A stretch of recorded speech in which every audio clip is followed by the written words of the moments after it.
Hey guys, we're gonna get started in a little bit, but if you guys wouldn't mind, if you could fill the front 10 rows, it makes it easier to present to when there's people in front of you, as opposed to all the way back. So if you guys don't mind doing that, if you could fill the first 10 rows here in the front, and we'll get started in a little bit. Thanks.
All right, welcome, welcome. Thank you guys for coming.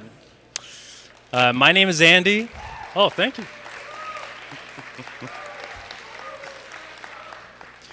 Did someone say you're welcome? That's great. My name is Andy. I work with Crew. We're one of the student orgs on campus. We like to say that we are a caring community passionate about connecting people to Jesus.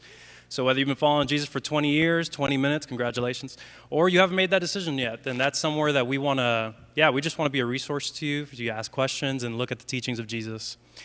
And I don't think tonight's speaker needs much introduction, and I want to make sure we have a lot of time for Q&A, so please give a warm welcome to Dr. Frank Turek.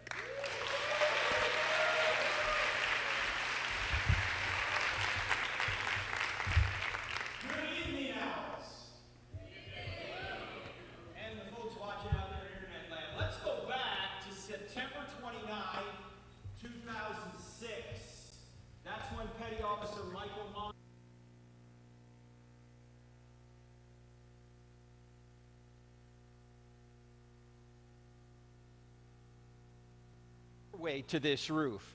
He has two Navy SEAL teammates lying in the sniper-prone position at his feet.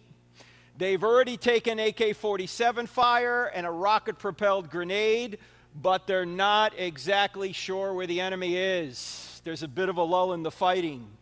Insurgents have blocked off the streets in Ramadi, and there's someone on the loudspeaker in the town mosque yelling, "Kill the Americans!" As Mansour and his team are looking for the next attack, an insurgent from an unknown location throws a grenade up on the roof. It hits Mansour in the chest, and it falls to his feet. Due to the length of the throw, there's no opportunity to pick it up and throw it back. He has only a split second to make a decision. He can leap through the doorway behind him and save himself, but if he does, his two teammates lying at his feet will surely die. Mansour yells, "Grenade!" But instead of jumping backward to save himself, he jumps forward chest first onto the grenade. It detonates. 30 minutes later, 25-year-old Michael Mansour is dead. His two teammates lying at his feet receive only minor injuries because Mansour's body muffled the blast. One of the survivors said at Mansour's funeral, "Mikey looked death in the face that day and said, 'You will not take my friends, I will go in their stead.'" I've never seen a United States president cry until April of 2008.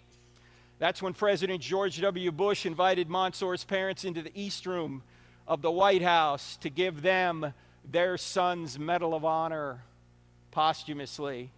The president couldn't even get through the citation without breaking down.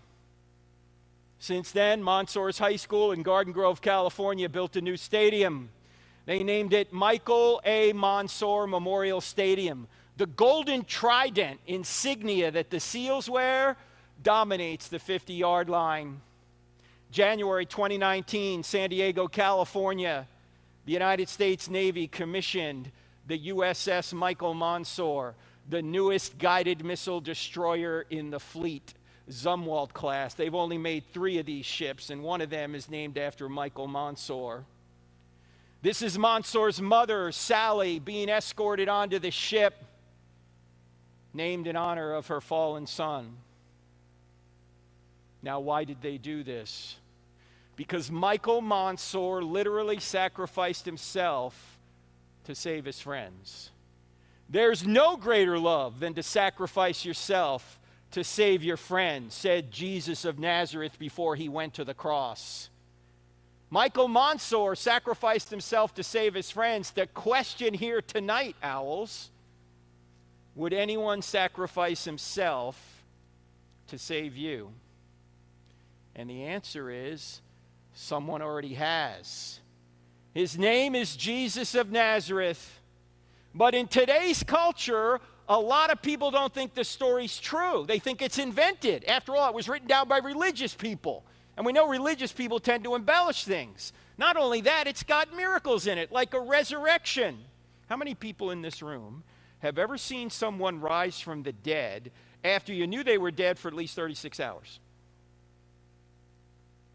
Yeah, none of us. Why? Because it doesn't happen. Yet if you're a Christian, you have to believe something none of us have ever seen. How rational is that? Well, I actually think it's quite easy to show that Christianity is true. You only need to answer 4 questions. In other words, if you investigate these 4 questions, I think you'll realize that the answer to these 4 questions is yes. And if the answer to these 4 questions is yes, then Christianity is true. What are the 4 questions? Here are the 4 questions.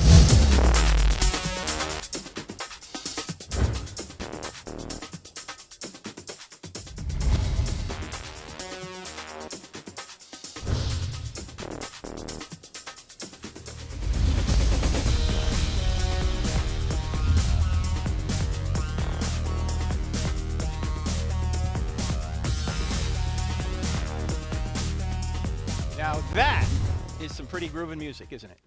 Yeah, that's actually from our TV show, which is on every Wednesday nights on DirecTV channel 378. It's also on Roku. If you got Roku, look for NRB TV. If you don't have DirecTV and you don't have Roku, it's on this new technology sweeping Boca Raton right now.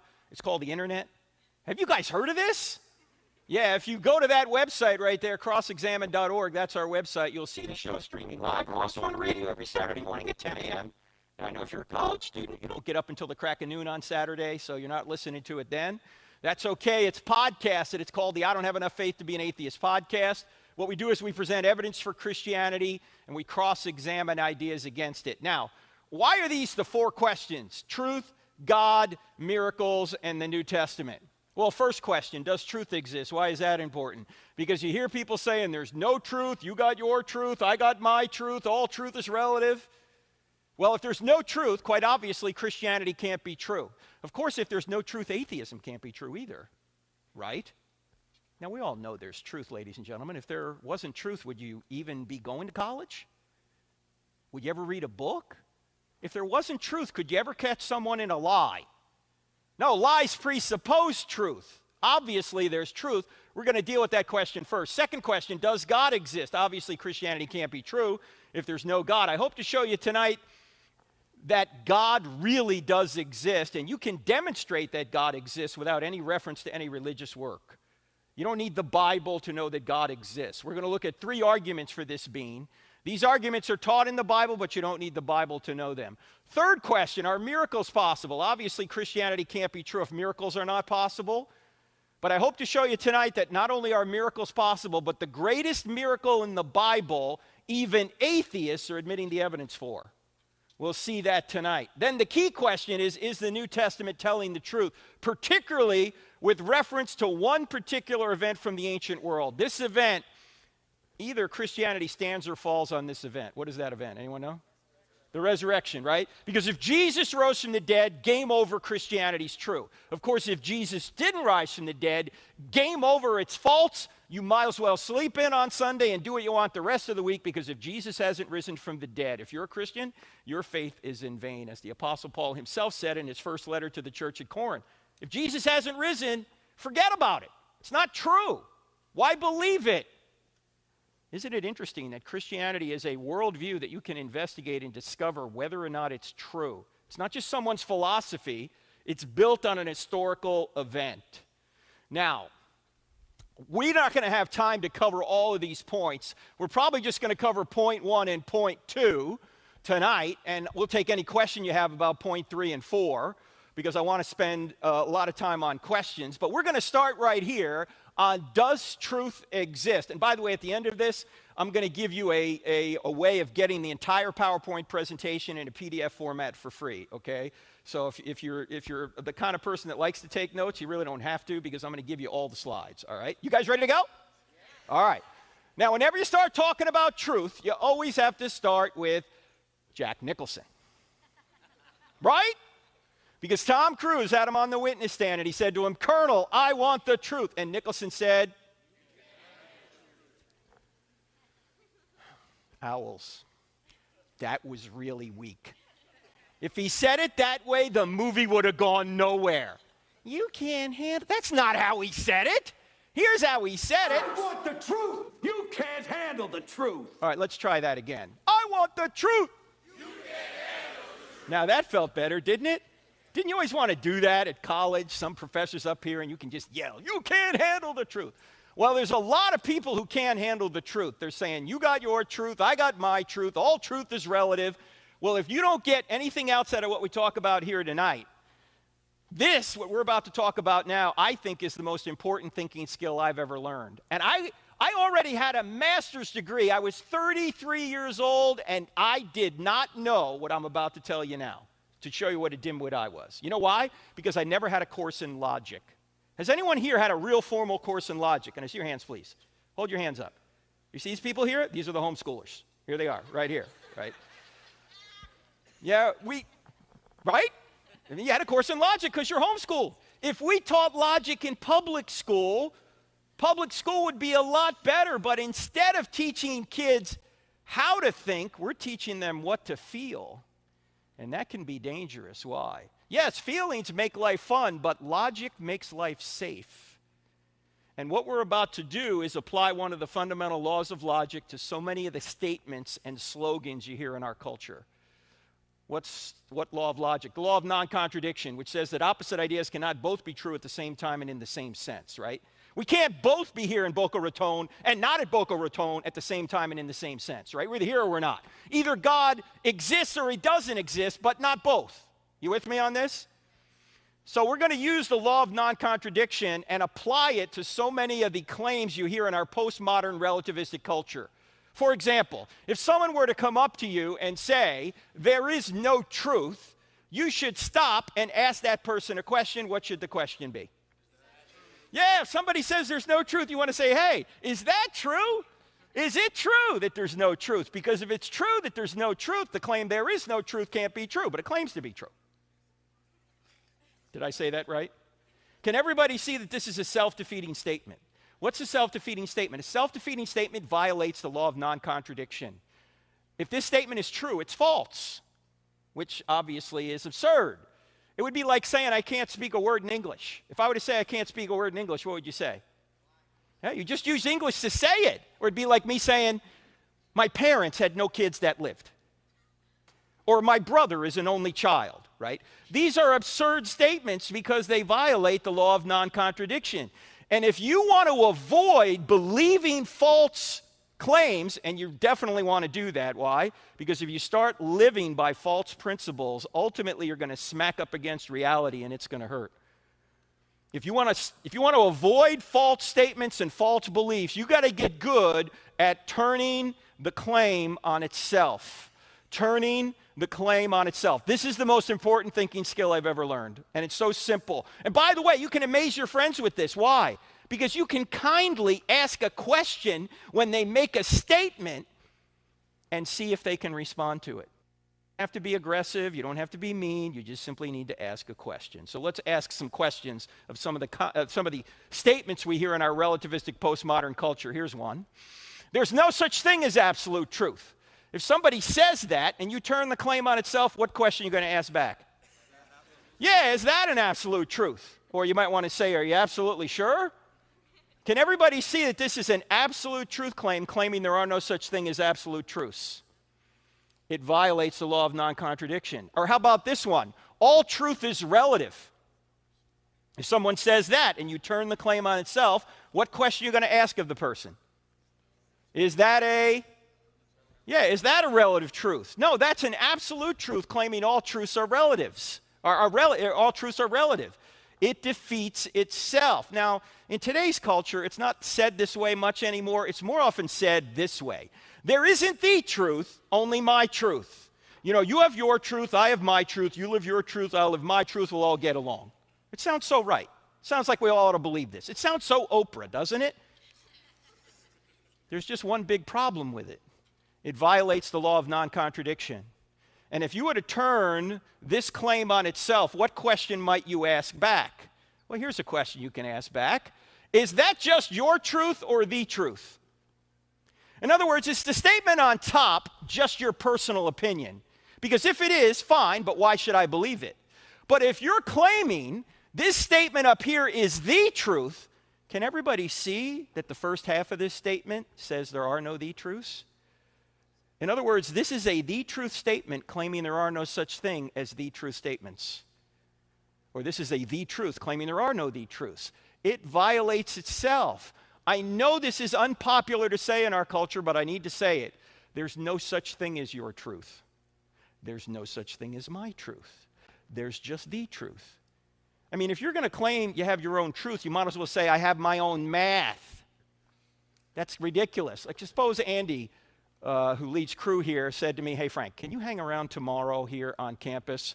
Because we need a little help cleaning this place up. In fact, if you hang around, I'll pay you $10 an hour. You just tell me how many hours you work, and I'll pay you. Now, actually, Andy would never do this. He doesn't pay that much.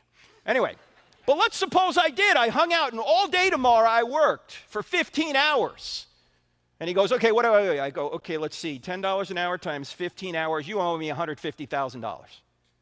He's going to go, what? I don't owe you $150,000. I owe you $150,000. And I go, oh, no, you don't understand. I have my own math. What's he going to say? You're crazy. And I would be. There's no such thing as my math or your math. And there's no such thing as my truth or your truth. Now, any parents in here, I know there are, your kids sometimes bring home math that isn't yours. I get that. You're going like, what is this stuff? I have no idea. But I assure you, it's objective. It's not just someone's opinion. There's not my math or your math. There's not my truth or your truth. There's just the truth. Now, sometimes it's actually said this way. It's true for you, but not for me. If somebody says that and you turn the claim on itself, what question might you ask back? This is the interactive portion of the program. What might you ask back? You're close, yes. In other words, it's a little bit more subtle, but if someone says it's true for you but not for me, you might want to say, hey, is that true for everybody? Is true for you but not for me true for everybody? Because if true for you but not for me is true for everybody, then true for you but not for me can't be true because it's true for everybody. Did I say that right? I know that can give you intellectual constipation if you think about it long enough, but that's because it's self-defeating. Actually, there's a more fun way of dealing with this. If somebody says it's true for you but not for me, sure, try that the next time you get pulled over. Let's suppose you're going 100 miles an hour down 95 out here. Florida cop sees you, pulls you over, walks up to your car, knocks on the window, you put the glass down, he says, you were going 100. It's easy to get out of a ticket. You simply say, ha, that's true for you but not for me. And you speed away. Can't give you a ticket if it's not true. No, if it's true you were going 100, that's true for all people at all times, in all places when we're referring to you at that time. It's just true. And by the way, this is the way truth works. Look, if God exists, that's true for all people at all times, in all places, whether you believe it or not. Of course, if he doesn't exist, he doesn't exist, whether you believe it or not. In fact, I go to a lot of churches. I normally ask people, hey, do you think Christianity's true? And of course, most people will say yes. And then I ask them why. Do you know what answer I get more than any other? Because I have faith. Is that a good answer? Does your faith change whether or not God exists or Jesus rose from the dead or the Bible's telling? No, your faith doesn't change a thing about those things. I mean, do you have to believe something to make it true? Do you have to believe in gravity to stay on the ground? Do people who don't believe in gravity float away? Hey, look, there's another one. Hey, if you believe, you'll come back. No, that's not the way it works. You say, why is the Bible always talking about faith then? Because there's two kinds of faith. This is a very important distinction. There's belief that, and then there's belief in. Belief that is getting evidence that God exists, that Jesus rose from the dead, that the Bible writers really are telling the truth. But that's just a matter of what we call apologetics. It doesn't mean we're saying we're sorry. It means we're giving evidence that something actually is true. But all the belief that in the world won't get your moral transgressions forgiven. For that, you got to go from belief that to belief in. There's a difference. In fact, James, the half-brother of Jesus, who wrote that little book in the New Testament called, man, you guys are sharp tonight. James says, even the demons believe that God exists, but they tremble. Do you know that if God exists, and he does, and if demons exist, they do, just go to the internet, you can see them there. Do you know that God, or that demons know that God exists better than we do? But they don't trust in him. Why? They don't want to trust in him. You can know something's true and still reject it, can't you? There's a difference between belief that and belief in. By the way, we know this in relationships, don't we? When I first met my wife 38 years ago, I got evidence that she would be a good wife. But all the evidence in the world didn't make her my wife. I had to take a step of trust in her to ask her to be my wife. And in a momentary lapse of judgment, she said yes. That's the difference between belief that and belief in. Belief that is just of the head. Belief in is not only of the head, it's of the heart.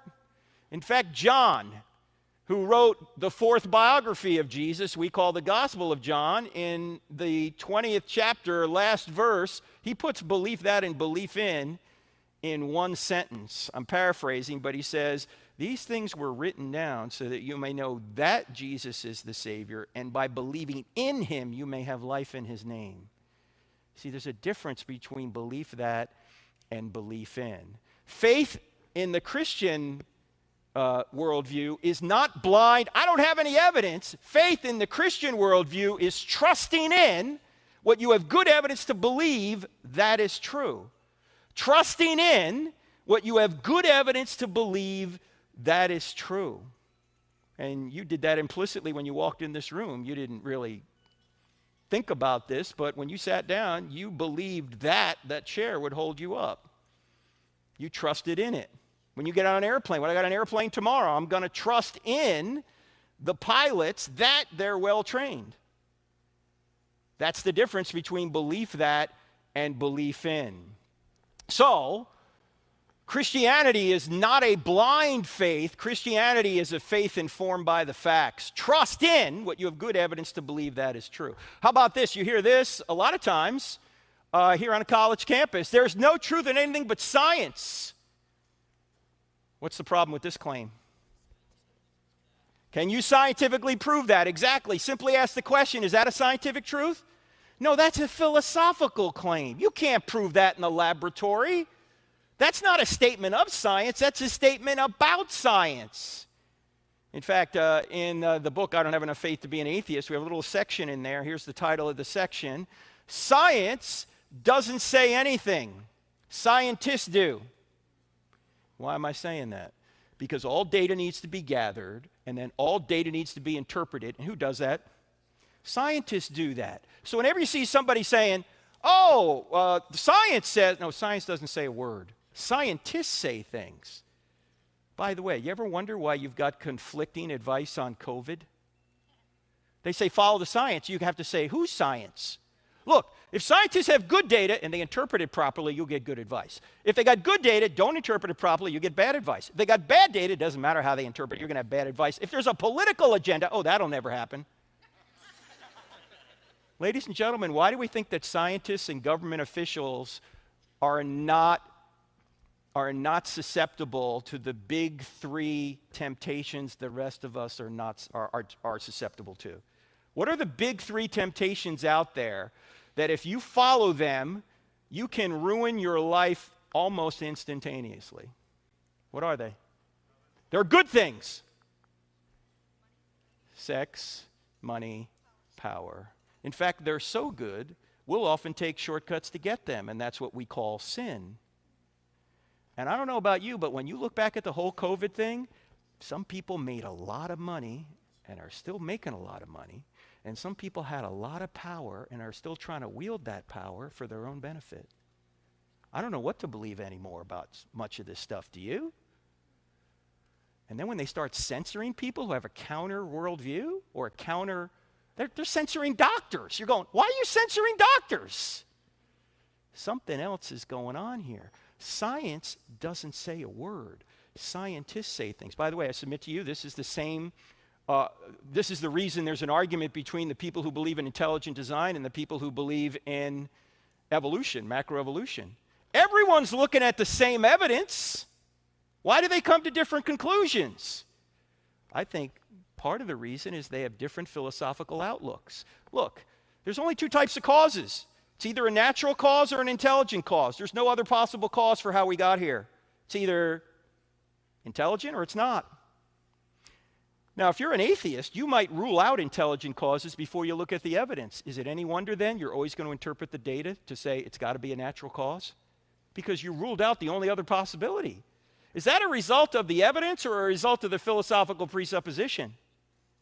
Well, in that case, it's a result of their philosophical presupposition. Now, maybe they could still be right.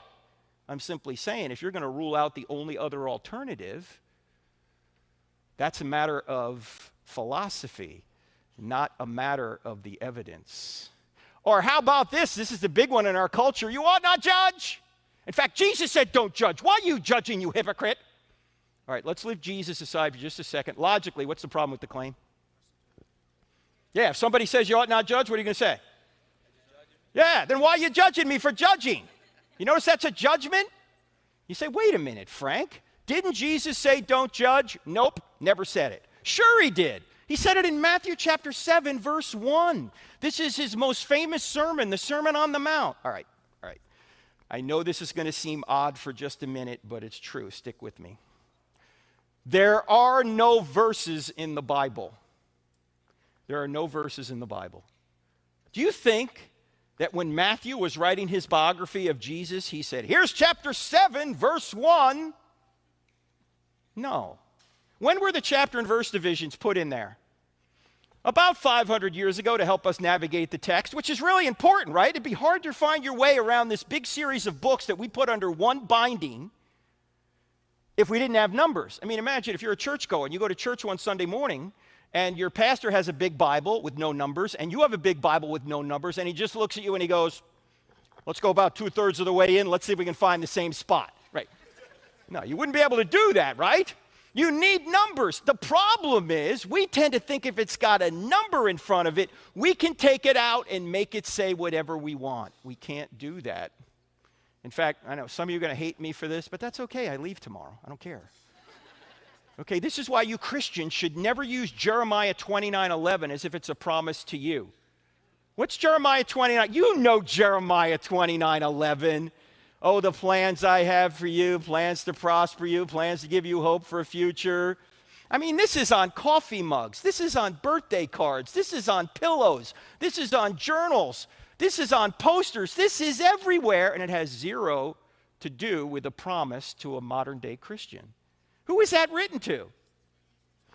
That was written to the exiles who were taken forcibly to Babylon by Nebuchadnezzar in 586 BC. God, writing through Jeremiah, said to these people, 70 years from now, I'm going to prosper you. I have plans for you. I'm going to bring you back into the land. This is not a promise to people today. In fact, when people quote that, I always say to them, why don't you quote Jeremiah 44:11? Well, what's Jeremiah 44:11? Jeremiah 44:11 is what God said he would do to the exiles that went to Egypt. And he warned them, don't go to Egypt. You know what Jeremiah 44:11 says? It says, I will destroy you and all Judah. You don't see that stitched into a pillow. You don't see that on a coffee mug. You don't get that on a birthday card, happy birthday. I will destroy you and all Judah. Well, that is so sweet, Grandma. Thank you so much. No. Why? Because we pull stuff out of context. The same thing is true with Matthew 7:1. Does Jesus say, judge not, and he stops right there? No, what does he say? Judge not, lest you be judged. By the same standard you judge others, you be judged by that standard. So before you try and take the speck out of your brother's eye, you hypocrite. By the way, notice he's making a judgment there, you hypocrite. Take the log out of your own eye first, then you'll be better able to help your brother. And then he goes on to talk about don't cast your pearls before swine. That's all judgments as well. Is Jesus telling us not to judge? No, he's telling us to take the speck out of our brother's eye, which involves a judgment. He's simply saying, get that problem out of your life first so you can better help your brother. So this is not a command not to judge. It's actually a command on how to judge. In other words, don't judge hypocritically. If you've got that problem, fix it, then go help your brother. But it would be completely ridiculous to say don't make judgments. Why? Number one, it's a judgment itself. Number two, you'd be dead already if you didn't make judgments. You made 100 judgments just getting in here tonight. Good choices from bad choices. Safe choices from dangerous choices. And now you're going, this was a bad judgment. This guy's crazy. What? Everybody makes judgments. Atheists make judgments. What judgments do atheists make? Well, there's no God. Bible's not telling the truth. Jesus didn't rise from the dead. There's no objective meaning to life. When you die, you just become worm food. It's over. There's no hope. Have a nice day.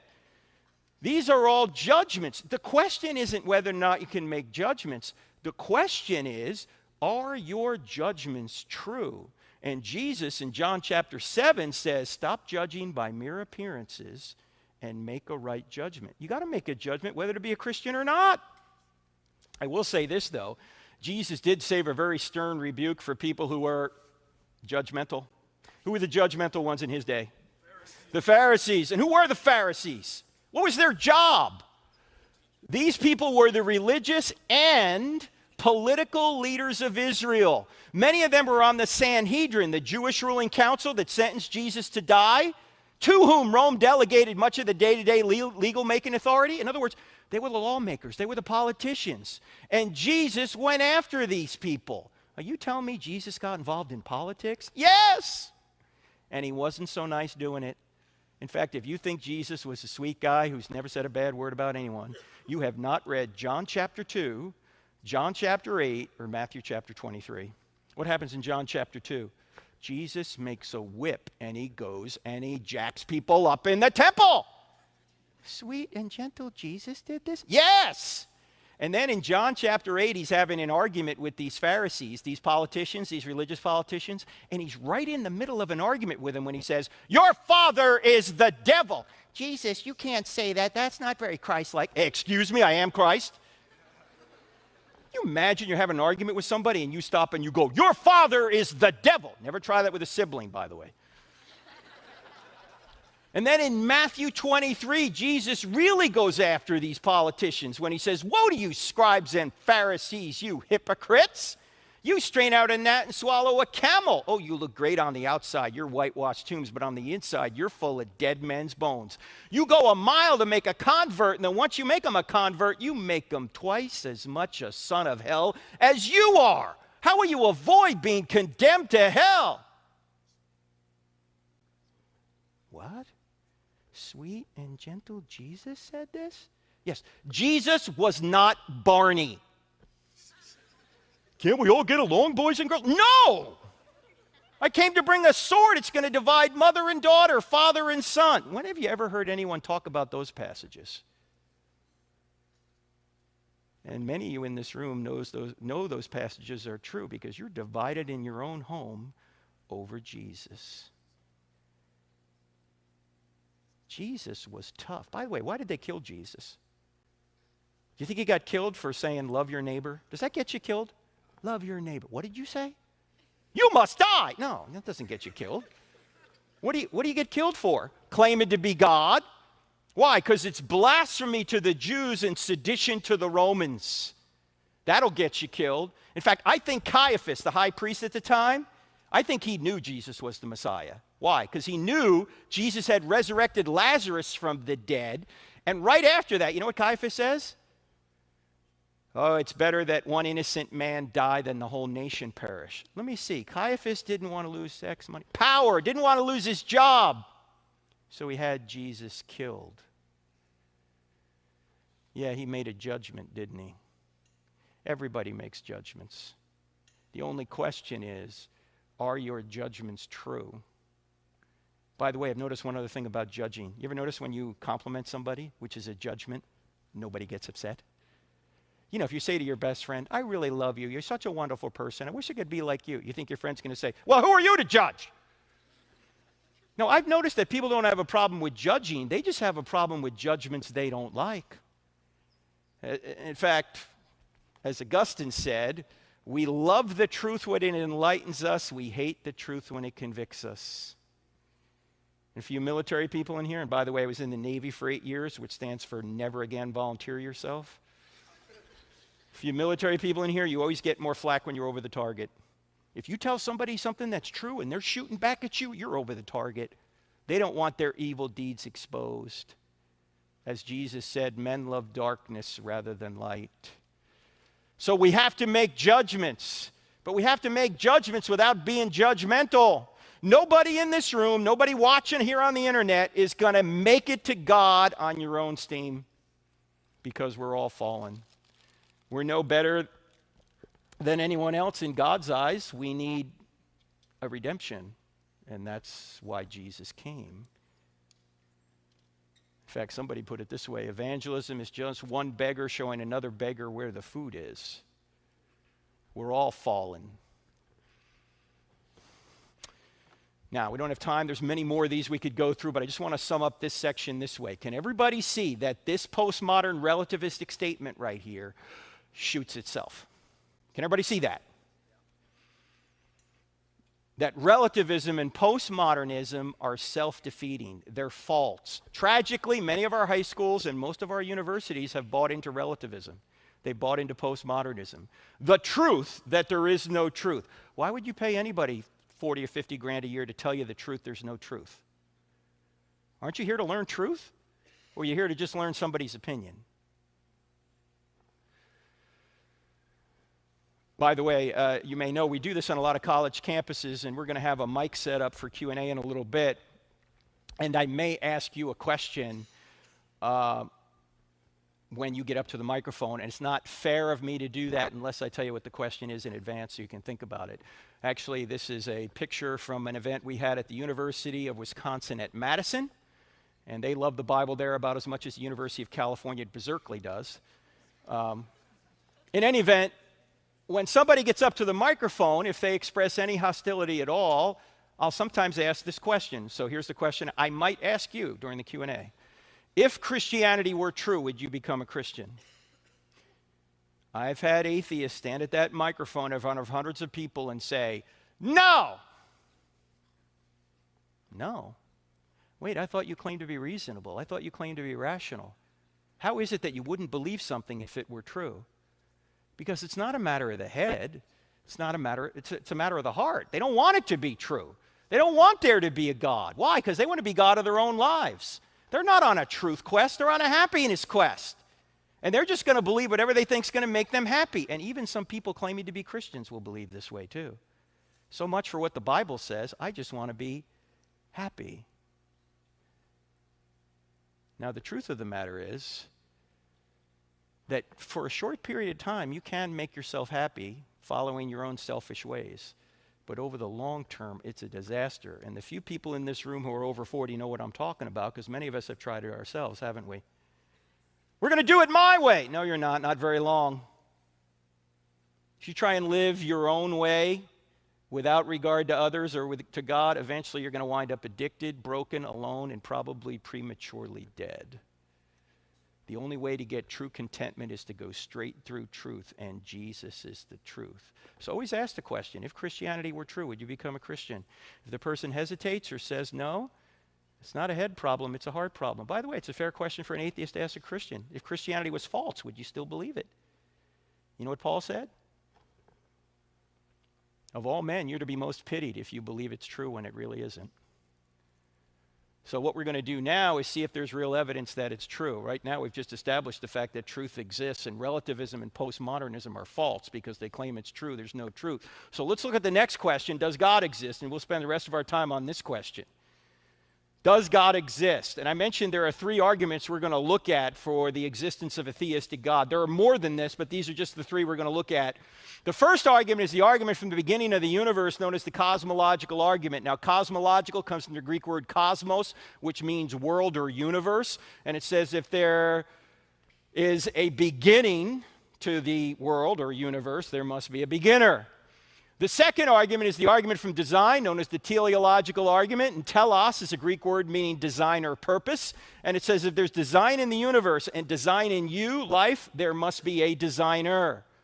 Now, the third argument doesn't have any science behind it like these first two have. Yet it's the argument you've all known intuitively since you were a very small child. And it's the argument from morality known as the moral argument. And it says that there's one thing morally wrong out there, just one. Like it's wrong to torture babies for fun. Or it's wrong to murder 6 million people in a Holocaust.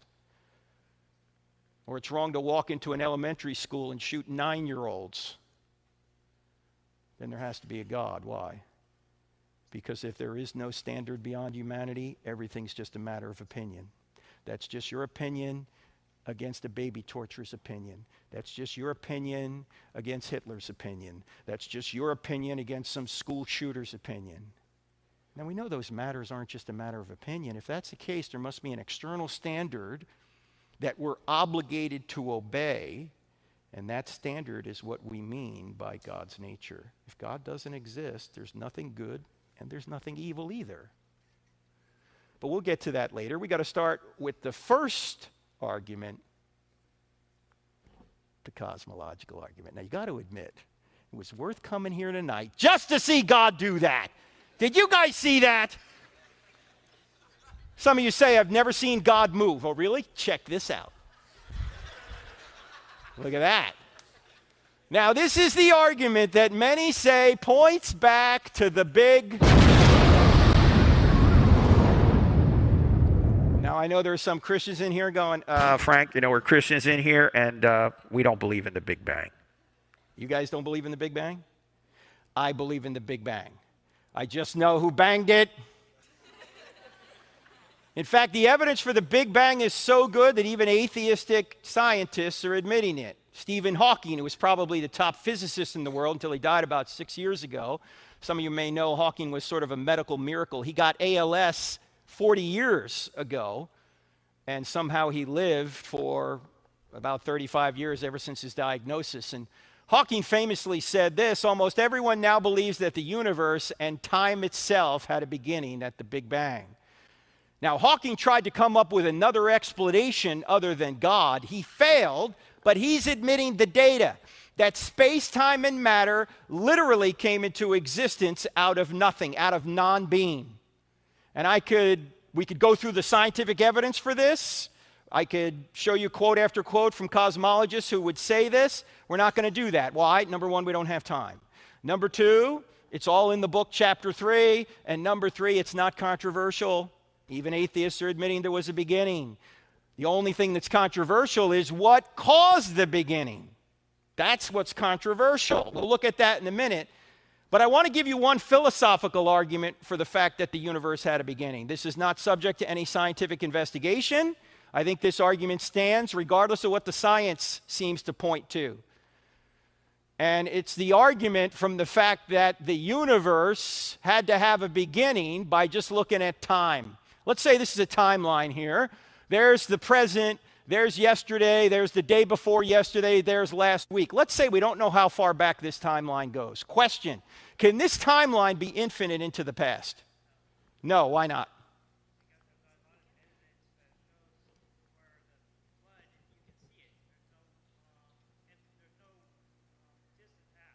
There's no what?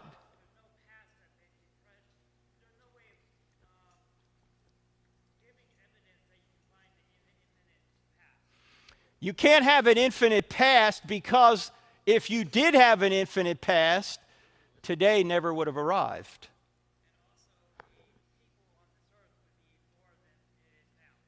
Yes, well, the sun would have burned out too if that were the case, due to the second law of thermodynamics. So now we're getting into science here.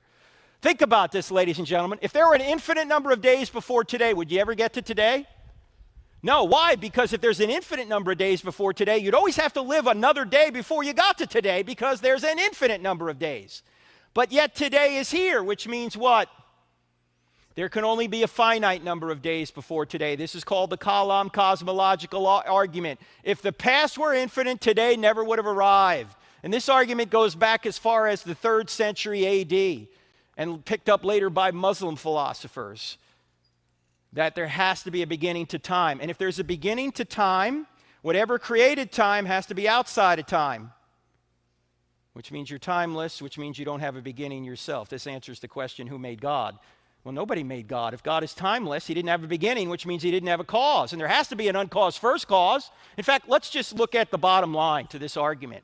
If the universe had a beginning, it must have had a beginner. We got two options. Either no one created something out of nothing, which is the atheistic view, or someone created something out of nothing, which is the theistic view. Now, here's my only question. Which view is more reasonable?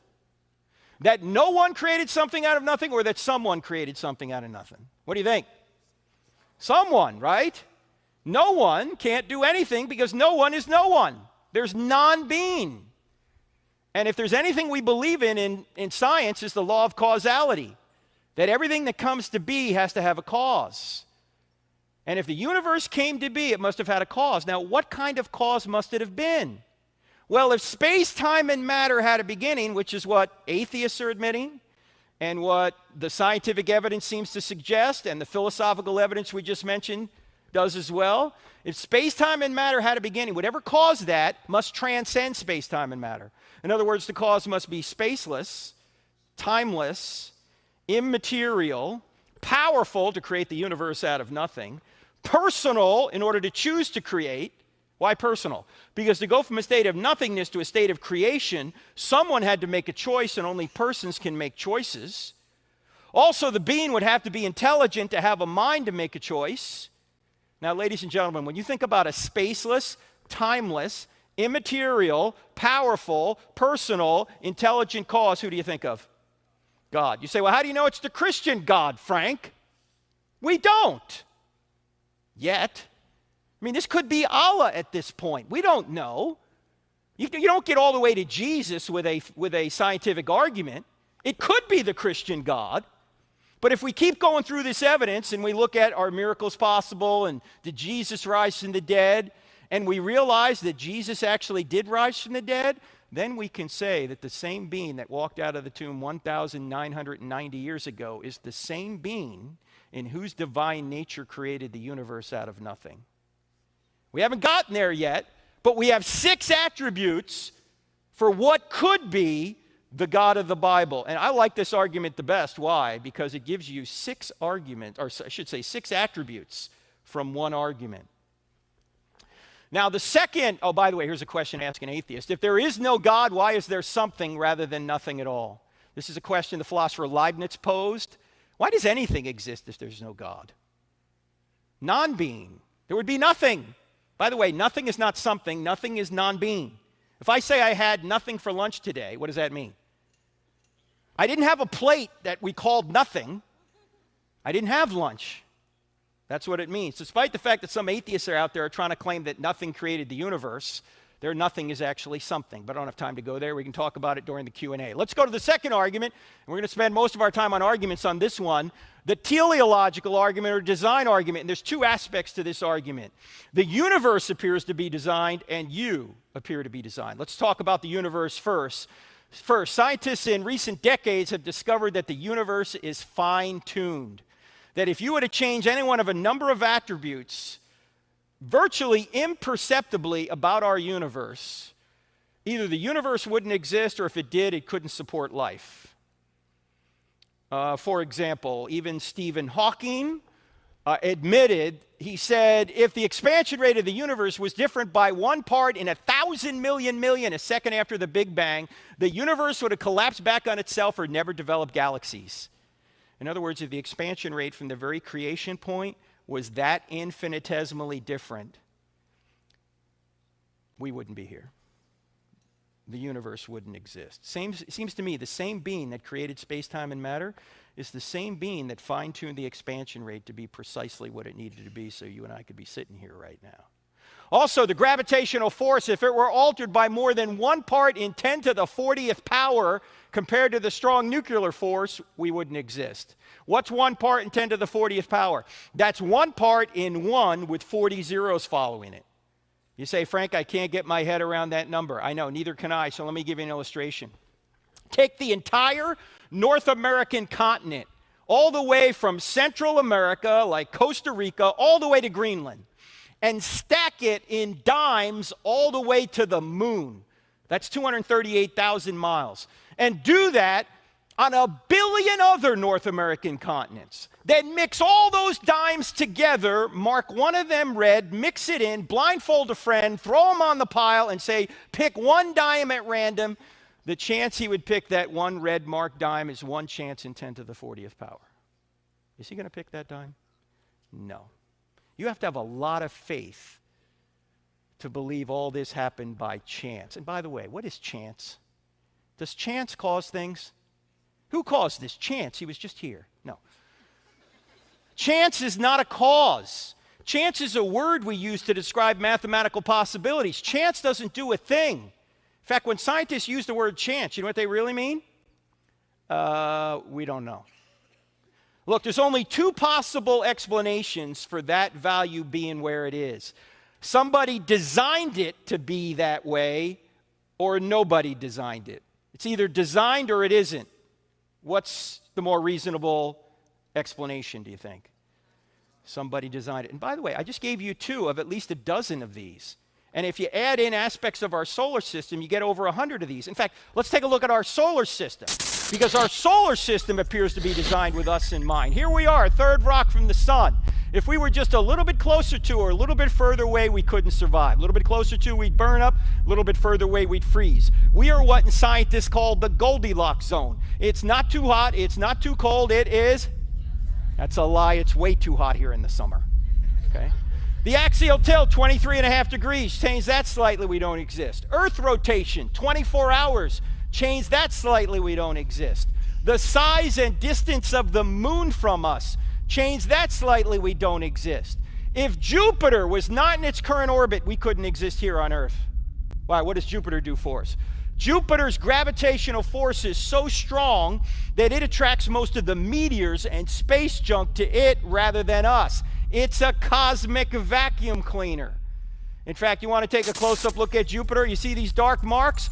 Those are comet fragment strikes that are bigger than the Earth. Thank God for Jupiter. Because if Jupiter wasn't there, we wouldn't be here. Saturn does the same thing for us, by the way. In fact, you want to see the size of the planets? Here they are. Here's Jupiter, Saturn, Uranus, Neptune, Earth. Look at poor Pluto down here. You know, Pluto recently has been demoted as a planet. I don't know about you, but I think it's size discrimination. And what if Pluto identifies as a planet? What then, you bigots? Take a look at this. You can hardly see Pluto. Take a look at this. That's Arcturus. That's another star in our galaxy. Here's the sun. Jupiter is 1 pixel in size on this scale. Earth is invisible. Pluto, forget about it. All right, keep an eye on Arcturus now. Where's Arcturus now? You see it way over here on the right? That's Antares. That's another star in our galaxy. The sun is 1 pixel in size on this scale. Jupiter is invisible. Earth, Pluto, forget about them. In fact, if the Earth was the size of a golf ball, Betelgeuse here. Look, I don't name the stars, okay? If the Earth was the size of a golf ball, Betelgeuse would be 5 or 6 Empire State Buildings high. The heavens are awesome. And that's just in our galaxy. That's not outside our galaxy. All these stars are inside our galaxy. And the average distance between stars in our galaxy is 30 trillion miles, and all that distance is necessary for us to exist here on Earth. Now, 30 trillion miles, how far is that? Far. It'll take you at least 2 tanks of gas in a Toyota Prius. 30 trillion miles. A number of years ago, my wife and I, when our sons were younger, we took them to the Desert Museum in Tucson, Arizona. If you ever get to go to Tucson, south side of the city, over the little mountain range there, if you go there at night, on a clear night, you can see thousands of stars in the sky. So we're out there one night. This is like 25 years ago. It was so clear, the guide said, wow, if we look up at 9:03, we'll see the space shuttle in orbit. This is when we had the space shuttle going around the Earth. I said, oh, come on. We're not going to see the space shuttle. It's only 120 feet long. It's 350 miles up. We're not going to see it. Oh, me of little faith. At 9:03, the guide goes, look! And we look up in the sky, about 70 degrees above the horizon. There's an object streaking across the western desert sky, relative to us, about like this. It's really cooking. When it got right about here, it disappeared. I don't know whether Scotty beamed it up or what.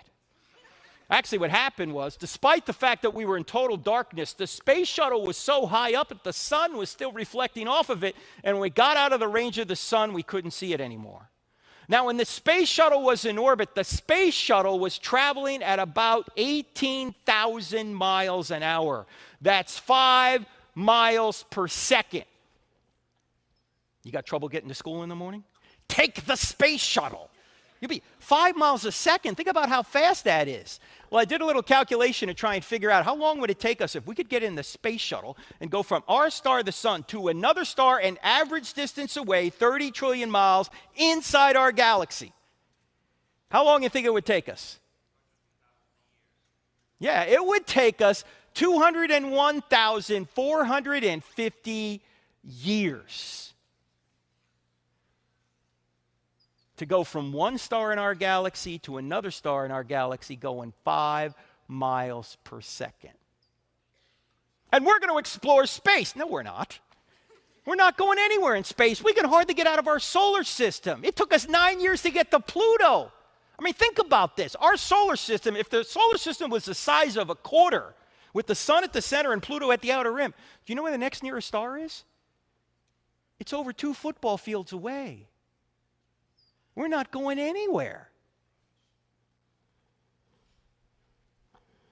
It's just too far and it's too dangerous. But imagine if we could get light speed, you know how long it would take us to get to the next nearest star? Almost 4 years at light speed. 186,000 miles per second. That's like going around the Earth about 7 or 8 times. But imagine we do figure that out. We do get to another planetary system. By the way, this is a little bit disturbing, but I know you guys can handle it. Imagine we get to another planet, we plant our flag, and then this happens.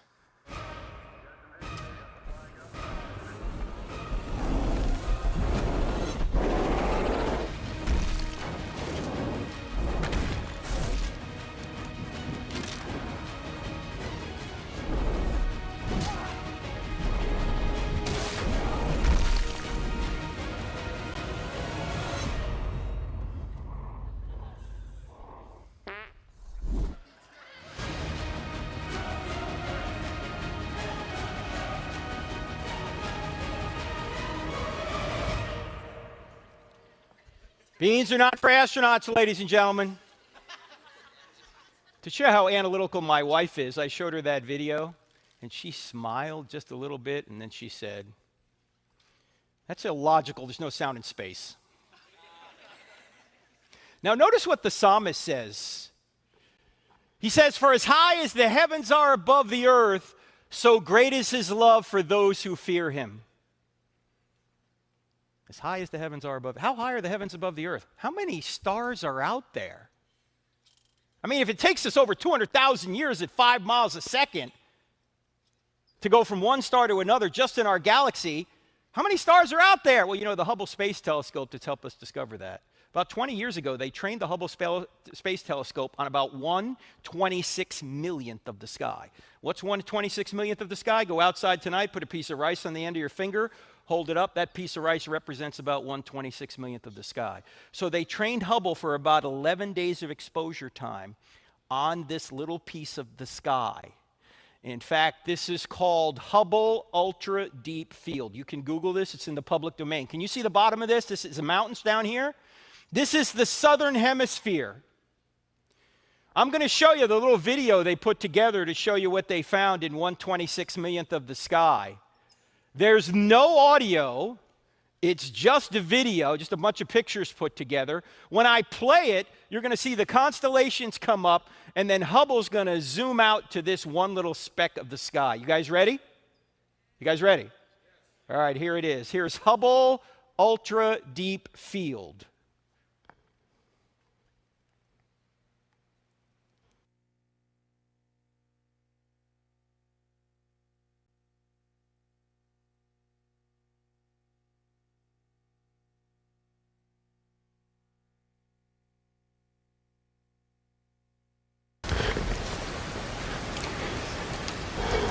What you're looking at are nearly 10,000 galaxies, all with billions of stars of their own.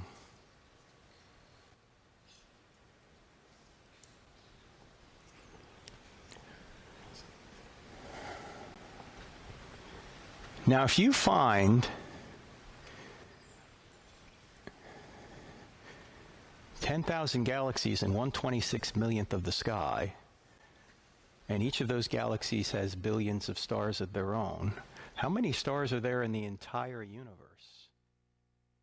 The number of stars in the entire universe are about equivalent to the number of grains of sand on all the beaches on all the earth times 100,000. And to go from one star to another star just in our galaxy will take you over 200,000 years at 5 miles a second.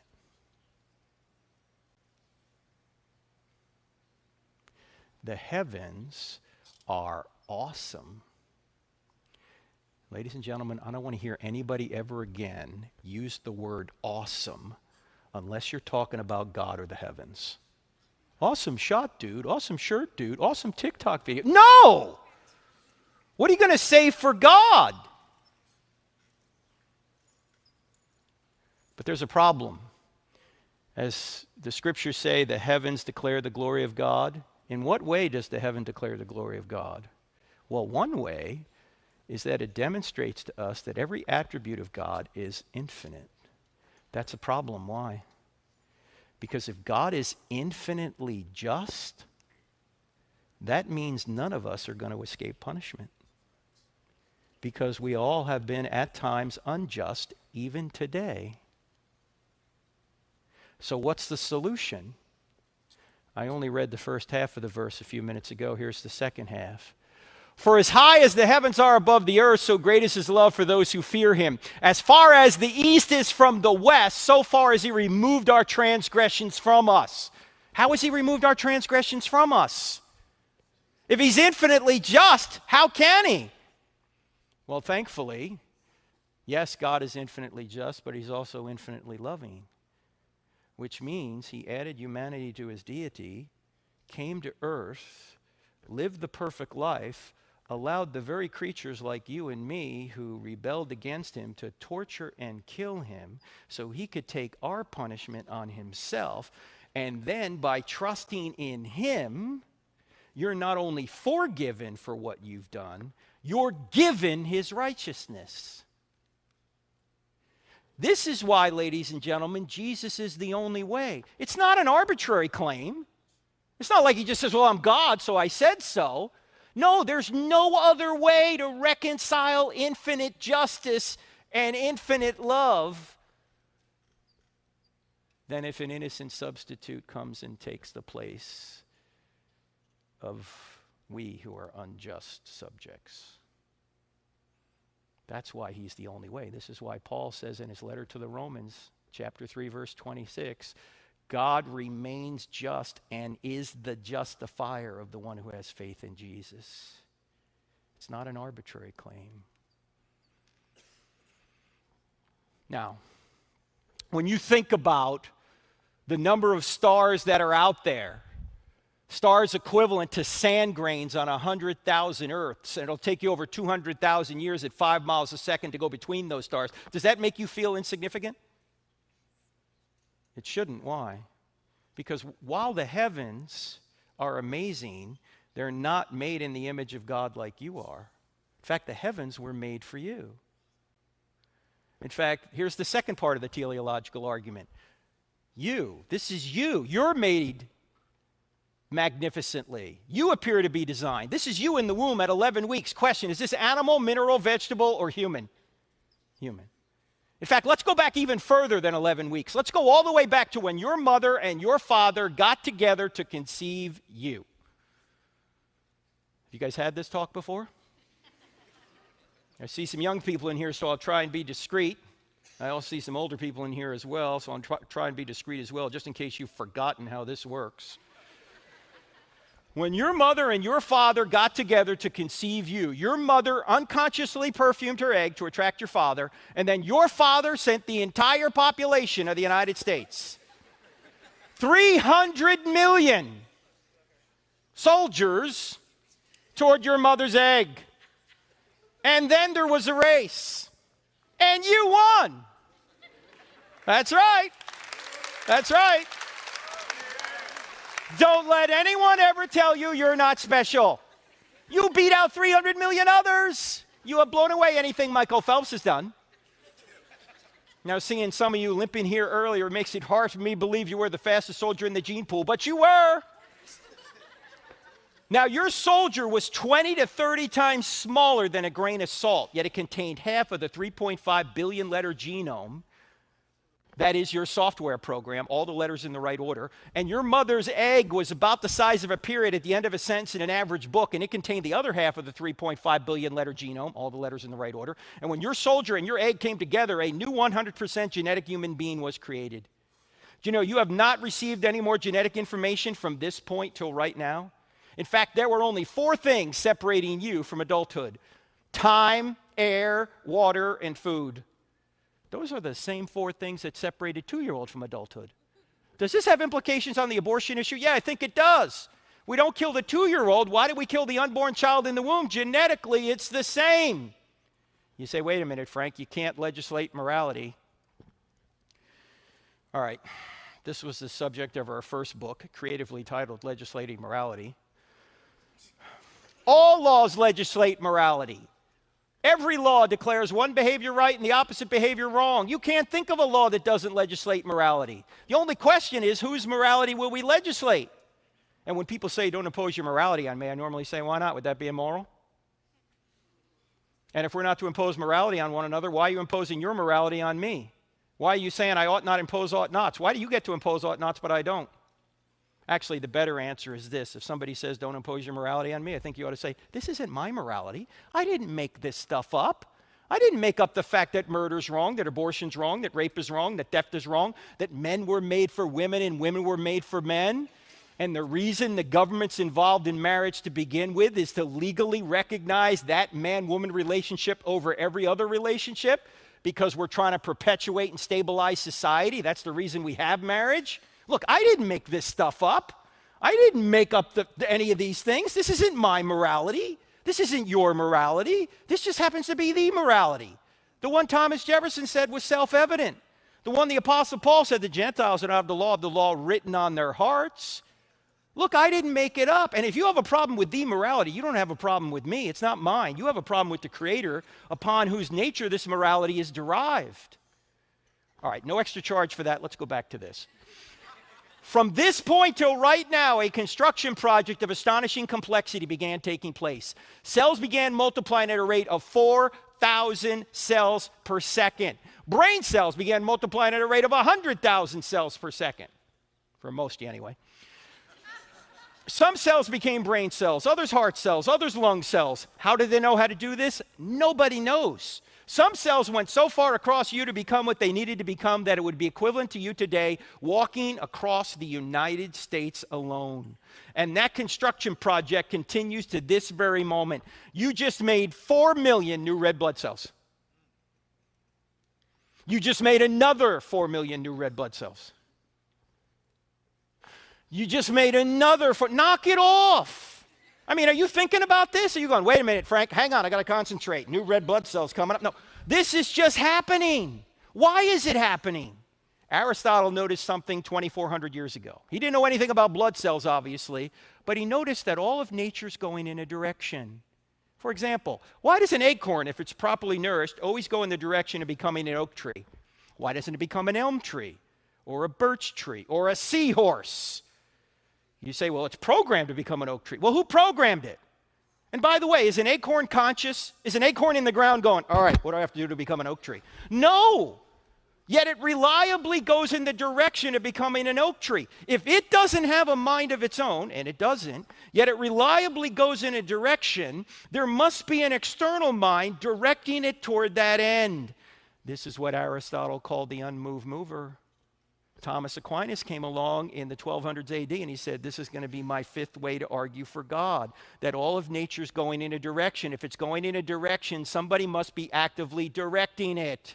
Now notice, this argument has nothing to do with the Big Bang or the creation. This is not an argument for a creator way back when. What Aristotle and Aquinas are talking about is there has to be a cause right now. Every single second the universe exists. There has to be a cause that keeps everything going. You ever wonder why the natural laws that govern this universe are so persistent and consistent? Because there's a mind behind it. This is why we can do science, ladies and gentlemen. Because things are orderly and you can depend on how things are going to go. Because there's a mind behind it. This is why, by the way, the Apostle Paul came along and said, in him we live and move and have our being, and Christ holds all things together. And the writer of Hebrews says, God sustains all things by his powerful word. So it's not a historical cause, it's a right now cause.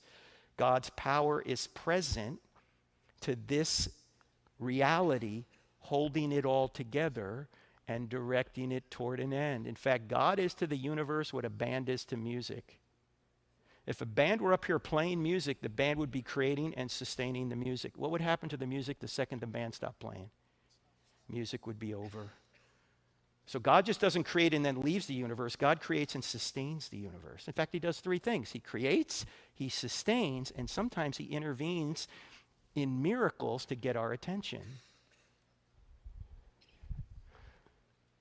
Now, there's a lot more in the book Stealing from God on that. We have one more argument before we go to your questions, and that is the argument from morality. And probably the best way to try and communicate this is to talk about football. How do you know that your quarterback throwing a touchdown is better than your quarterback throwing a pick six? That's when he throws it to the other team and they take it back for a touchdown. How do you know that? Not just the rules. You have to know more than that. The what? You guys are sounding like Charlie Brown's teacher right now. Wah. You have to know the purpose of the game. If you don't know the purpose, you can't say this is a good play because it gets us closer to the purpose, and this is a bad play because it takes us further away. Only if you know the overall purpose can you say a touchdown's better than a pick six. And the same thing is true in life. If you don't know the purpose of life, you can't say this is good and this is bad. In fact, now notice in football, the purpose of the game comes from outside the game. You know, when the NFL teams are playing, they show up at the field there. The field's set, the refs are there. They don't make up the rules. Where do the rules come from? Where does the purpose come from? It comes from outside the game. The commissioner and the owners get together and they decide what the purpose and the rules are, and every once in a while they tweak the rules a little bit. Why? Because the game of football is arbitrary. It could be different. But the game of life isn't arbitrary. The rules and the purpose come from outside the game, but they come from the Creator and the Sustainer. And the truth of the matter is, if God doesn't exist, you can't say this is a good way to live and this is a bad way to live because there's no purpose. You can't say Hitler was wrong for trying to create the Uber race. Because there's no purpose to life, how can you say that's wrong? You can't. In fact, if there is no God, the Nazis were not wrong. It's just your opinion. If there is no God, love is no better than rape. You know, you might like love better, obviously, but it's not objectively better. If there is no God, there are no human rights. It's just your opinion against somebody else's opinion. And by the way, in our culture, we seem to be creating rights every 10 minutes. You notice that? I mean, we used to have, the right to life, then we had the right to an abortion, then we had the right to natural marriage, then we had the right to same-sex marriage. Now we have trans rights. Do you realize that if there's no God, there's no right to anything? There's not only no right to life, there's no right to abortion. There's not only no right to natural marriage, no right to same-sex marriage. There are no trans rights. There's no what? There are no rights. It's just your opinion. In fact, how does our founding document read? We hold these truths to be self-evident that all men were created and endowed by their government. No, endowed by their Creator with certain unalienable rights. Among these are life, liberty, and the pursuit of happiness. Their governments are instituted among men to secure these rights. And if government doesn't secure these rights, Jefferson and his colleagues said, we need a new government. That's what the whole Declaration of Independence was all about. If there is no God, murder, slavery, and racism are not wrong, but we all know it is. So there must be a God. By the way, if there is no God, religious people have never done anything wrong.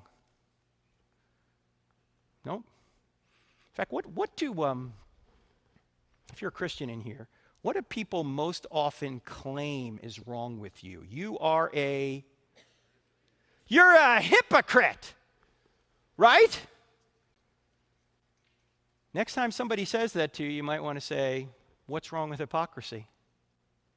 You also might want to say, are you aware you just gave an argument for God? Because if there is no God, what's wrong with hypocrisy? If there is a God, okay, maybe there's something wrong with it, but you're claiming that God doesn't exist. Now, how many people in here know somebody who's been hurt by the church? Maybe even if it's you. Somebody who's some Christian has hurt you or somebody you know. And most of us can raise our hands. John Dixon, an historian who now teaches at Wheaton College, asks you to ask such a person who has been hurt this question. When somebody plays Beethoven poorly, who do you blame? You don't blame Beethoven. You don't blame Beethoven, you blame the player. So when somebody plays Jesus poorly, who do you blame? You don't blame Jesus. Look, just because I'm not true and beautiful doesn't mean Jesus isn't true and beautiful. Yes, Christians have hurt people. They're not following Jesus. They're actually disobeying Jesus when they do that. But atheists have hurt people too.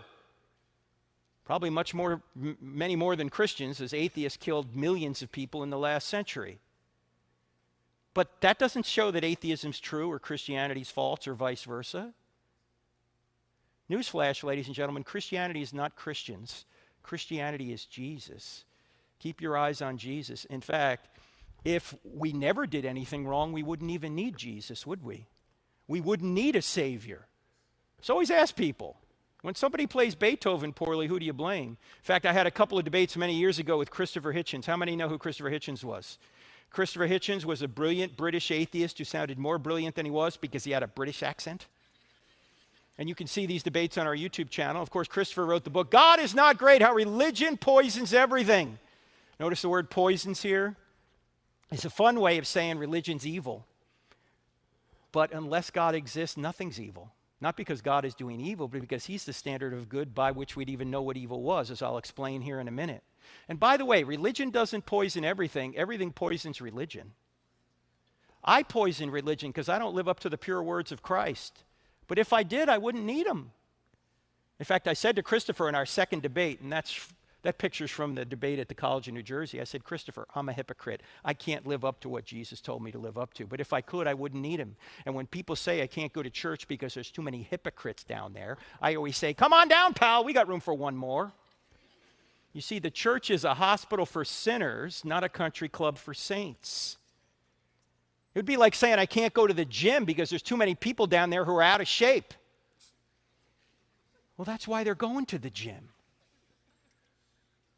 So don't buy into these lame excuses.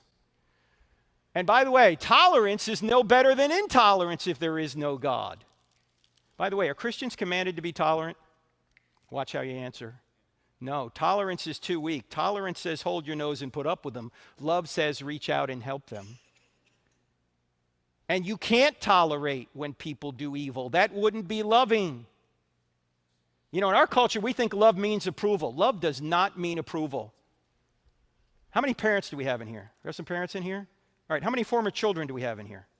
Okay, good, that's all of us. Okay, question. If your parents approved of everything you wanted to do when you were 13, would they have been loving? No. If you love people, you need to stand in the way of evil that they're doing. You just can't approve of that. Love does not mean approval. Love means seeking what's best for the other person. And that means standing in the way of evil. As the great Thomas Sowell put it, when you want to help people, you tell them the truth. When you want to help yourself, you tell them what they want to hear. How often do we tell people what they want to hear? Why? Because we don't want them getting mad at us. So we're actually saving ourselves the consternation. When if we really love them, we would take their ire because we love them, and we would tell them the truth. So we need to tell people the truth. That's what love does. And by the way, Paul says, love always protects. Love always perseveres. Love does not rejoice in wrongdoing. Love rejoices in the truth. You don't love people when you lie to them. You don't love people when you enable them. And finally, you can't complain about the problem of evil if there's no God. Why? Because there's no such thing as evil if there's no God. What do you mean? Well, actually, C.S. Lewis discovered this. Early on in his life, he was an atheist. Why? Because there was so much evil in the world. He went through World War I. He said, there's too much injustice, so there can't be a good God. And then one day he had an epiphany, and he realized that his argument didn't work, and he wrote the solution to it in Mere Christianity. Here's what he wrote. He said, as an atheist, my argument against God was that the universe seems so cruel and unjust, but how would I got this idea of just and unjust? A man does not call a line crooked unless he has some idea of a straight line. What was I comparing this universe with when I called it unjust? You see, you wouldn't know what a crooked line was unless you knew what a straight line was. You wouldn't know what injustice was unless you knew what justice was. Something can't be not right unless something is right. And it's only objective if it's outside of yourself. You say, well, how can this be? Can't evil exist on its own? No, evil can only exist as a lack in a good thing. Evil is like cancer. If you take all the cancer out of a good body, you got a better body. What happens if you take all the body out of the cancer? You got nothing. It doesn't exist on its own. Evil is like rust in a car. If you take all the rust out of a car, you got a better car. What happens if you take all the car out of the rust? You got a Pinto, right? Some of you are old enough to remember the Pinto, right? Or you can put it this way, the shadows prove the sunshine. In order to have shadows, you have to have sunshine. In other words, in order to have evil, you have to have good. Oh, you can have sunshine without shadows. You can have good without evil, but you can't have shadows without sunshine. You can't have evil without good. So if evil exists, and we all know it does, then God must exist. I know that sounds counterintuitive. You can ask, why does God allow certain evils? But we'll get that during the Q&A maybe. But you can't say God doesn't exist because nothing is evil unless God exists. And a lot of atheists give very thoughtful questions about some of the things that go on in the Old Testament. And a guy who's written some great books on this is actually in the room right now. His name is Dr. Paul Copan. He's written, Is God a Moral Monster and Is God a Vindictive Bully? He teaches right up here at Palm Beach Atlantic. Here he is, right here. Say hi to Dr. Paul Copan right here. And his wife, Jackie. Those are great books. I quote them very frequently. And if we get a tough question, he may come up and answer the question because he has researched that greatly. And one point that he'll make and others will make is that if you're complaining about certain things in the Bible, you're assuming a standard. Where are you getting that standard from? In any event, let's just sum this up. From the cosmological argument, we see that the first cause is spaceless, timeless, immaterial, powerful, personal, and intelligent. From the teleological argument, we get more evidence he's intelligent, and we also see that this being sustains the universe. And then from the moral argument, we see that this being is also moral. And so from these three arguments, we get a spaceless, timeless, immaterial, powerful, personal, intelligent, moral creator who created and sustains all things. This is the God of biblical Christianity, and we haven't opened the Bible yet. This is called natural theology. You don't need the Bible to know that God exists. You need evidence from the Bible to know what happened to Jesus and if the true God is the Christian God, but you know you have a theistic God just from these three arguments. Paul talks about this in Romans 1, that his invisible qualities are clearly seen so that men are without excuse. In fact, if somebody asks you, how do you know that God exists? I think you ought to say this: I know God by his effects. If there's a creation, that's the effect. There must be a cause, a creator. If there's design, that's the effect. There must be a cause, a designer. If there's a moral law written on my heart, that's the effect. There must be a moral law giver. If there's evidence that a man predicted and accomplished his own resurrection from the dead, that's the effect. There must be a being like God that could raise somebody from the dead. You're reasoning from effect to cause. That's what scientists do. Scientists are looking for causes of effects. In fact, what's the queen of all sciences? It's not physics, it's not biology, it's theology. Because theology puts all those different academic disciplines under one umbrella. Let's see how all this fits together. Now you might say, well, atheists have to have arguments against this. They do, but they're not good. In fact, they actually fail on principle. Why? Because most atheists today are materialists. They think everything's made of molecules, including your brain and mind. In fact, you don't have a mind, you just have a brain. You may think you're actually thinking, but you're just reacting. You're nothing but a moist robot. You know what C.S. Lewis said about this? Something very brilliant. I can't say it any better than C.S. Lewis, so I'm just going to tell you what he said about this. Basically, that atheism makes reason itself impossible. He said this: suppose there were no intelligence behind the universe. In that case, nobody designed my brain for the purpose of thinking. Thought is merely the byproduct of some atoms within my skull. But if so, how can I trust my own thinking to be true? But if I can't trust my own thinking, of course I can't trust the arguments leading to atheism, and therefore have no reason to be an atheist or anything else. Unless I believe in God, I can't believe in thought, so I can never use thought to disbelieve in God. Boom. You can't say it any better than that, John Madden fans. They've made reason impossible, because if you're a moist robot, you ought not believe anything you think, but you have reason to believe what you think, so you're not a moist robot. So this is better explained by an immaterial realm, and an immaterial realm that is better explained by God. Now, are miracles possible? We don't have time for that, but a lot of people don't believe in miracles. They say, I've never seen a miracle. But let me just say this: what's the greatest miracle in the Bible? No, the resurrection's easy compared to the greatest miracle. Yeah, the greatest miracle in the Bible is the first verse. In the beginning, God created the heavens and the earth. If that verse is true, every other verse is at least possible.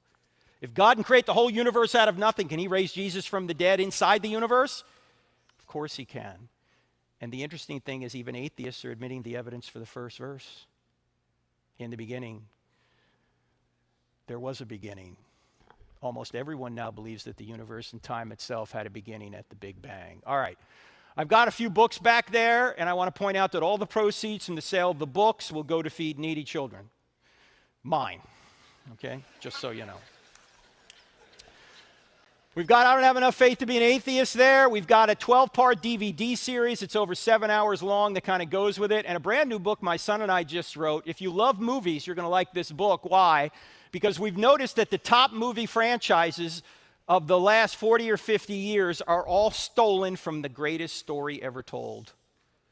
Whether it's Batman, whether it's Wonder Woman, whether it's Iron Man or Captain America or Star Wars or Lord of the Rings or Harry Potter. Yes, Harry Potter. Check that book out. If you like movies, you're going to love the fact that they're borrowing from the greatest story ever told. If you don't do anything else, text the word evidence to this phone number, 855-909-0582. 855-909-0582. What I'm going to do is send you the entire PowerPoint presentation, even the slides I couldn't show you, in a PDF format, and about 5 other PowerPoint presentations as well for free. So check it out, 855-909-0582. If you forget that number, it's on a little card on the table in the back. All right. Now, last thing before we get to your questions. I know we didn't have time to get to miracles in the New Testament, but I think the evidence shows that Christianity is true. Well, so what if it's true? Well, the best news of all is somebody actually did die for you. Now, when I was in the Navy, I was in naval aviation, and we had to earn golden wings, which were fairly hard to earn, but there's nothing more difficult to earn in the Navy than a golden trident. Very few people that start SEAL training make it through. 5, maybe 10%. But those that do make it through wear that trident with pride. It is their identity. When Michael Monsoor was buried in Rosecrans Cemetery just outside of San Diego, California, just about every Navy SEAL on the West Coast showed up for his funeral. And when they passed his casket, they took off their tridents and they pressed them into his casket. They took their identity and put their identity in the one that died for them. That's what we're supposed to do. But our culture says, no, put your identity in your political party, or put your identity in your ethnic group, or put your identity in your sexual preference, or your gender identity, or put your identity in your bank account, or your vocation, or put your identity in another person. Do you realize, ladies and gentlemen, that none of those things are ultimate? Do you realize you can lose all those things? If you put your identity in your sexual preference, what happens when you can no longer sexually perform, or you're no longer sexually preferred? You no longer have an identity? You put your identity in your job. What happens when you lose your job? You no longer have an identity? You know, you can lose everything in this world. The only thing you can't lose is Jesus, who actually went to the cross to take your punishment on himself and then rose from the dead to demonstrate that one day you will as well, and to also demonstrate that he is God. Do you realize that Christianity is the only worldview where you don't achieve your identity, you receive your identity? You simply accept it, and you can't lose it. If you have to achieve your identity, all the pressure's on you. And there's always somebody that can do it better.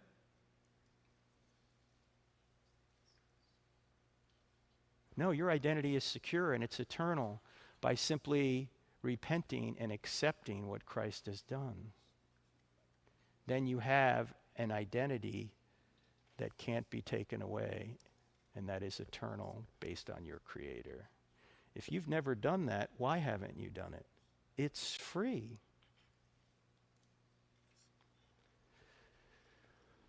Now, I want you to take out your phone and hit this QR code. And Andy, can you come up here for just a second?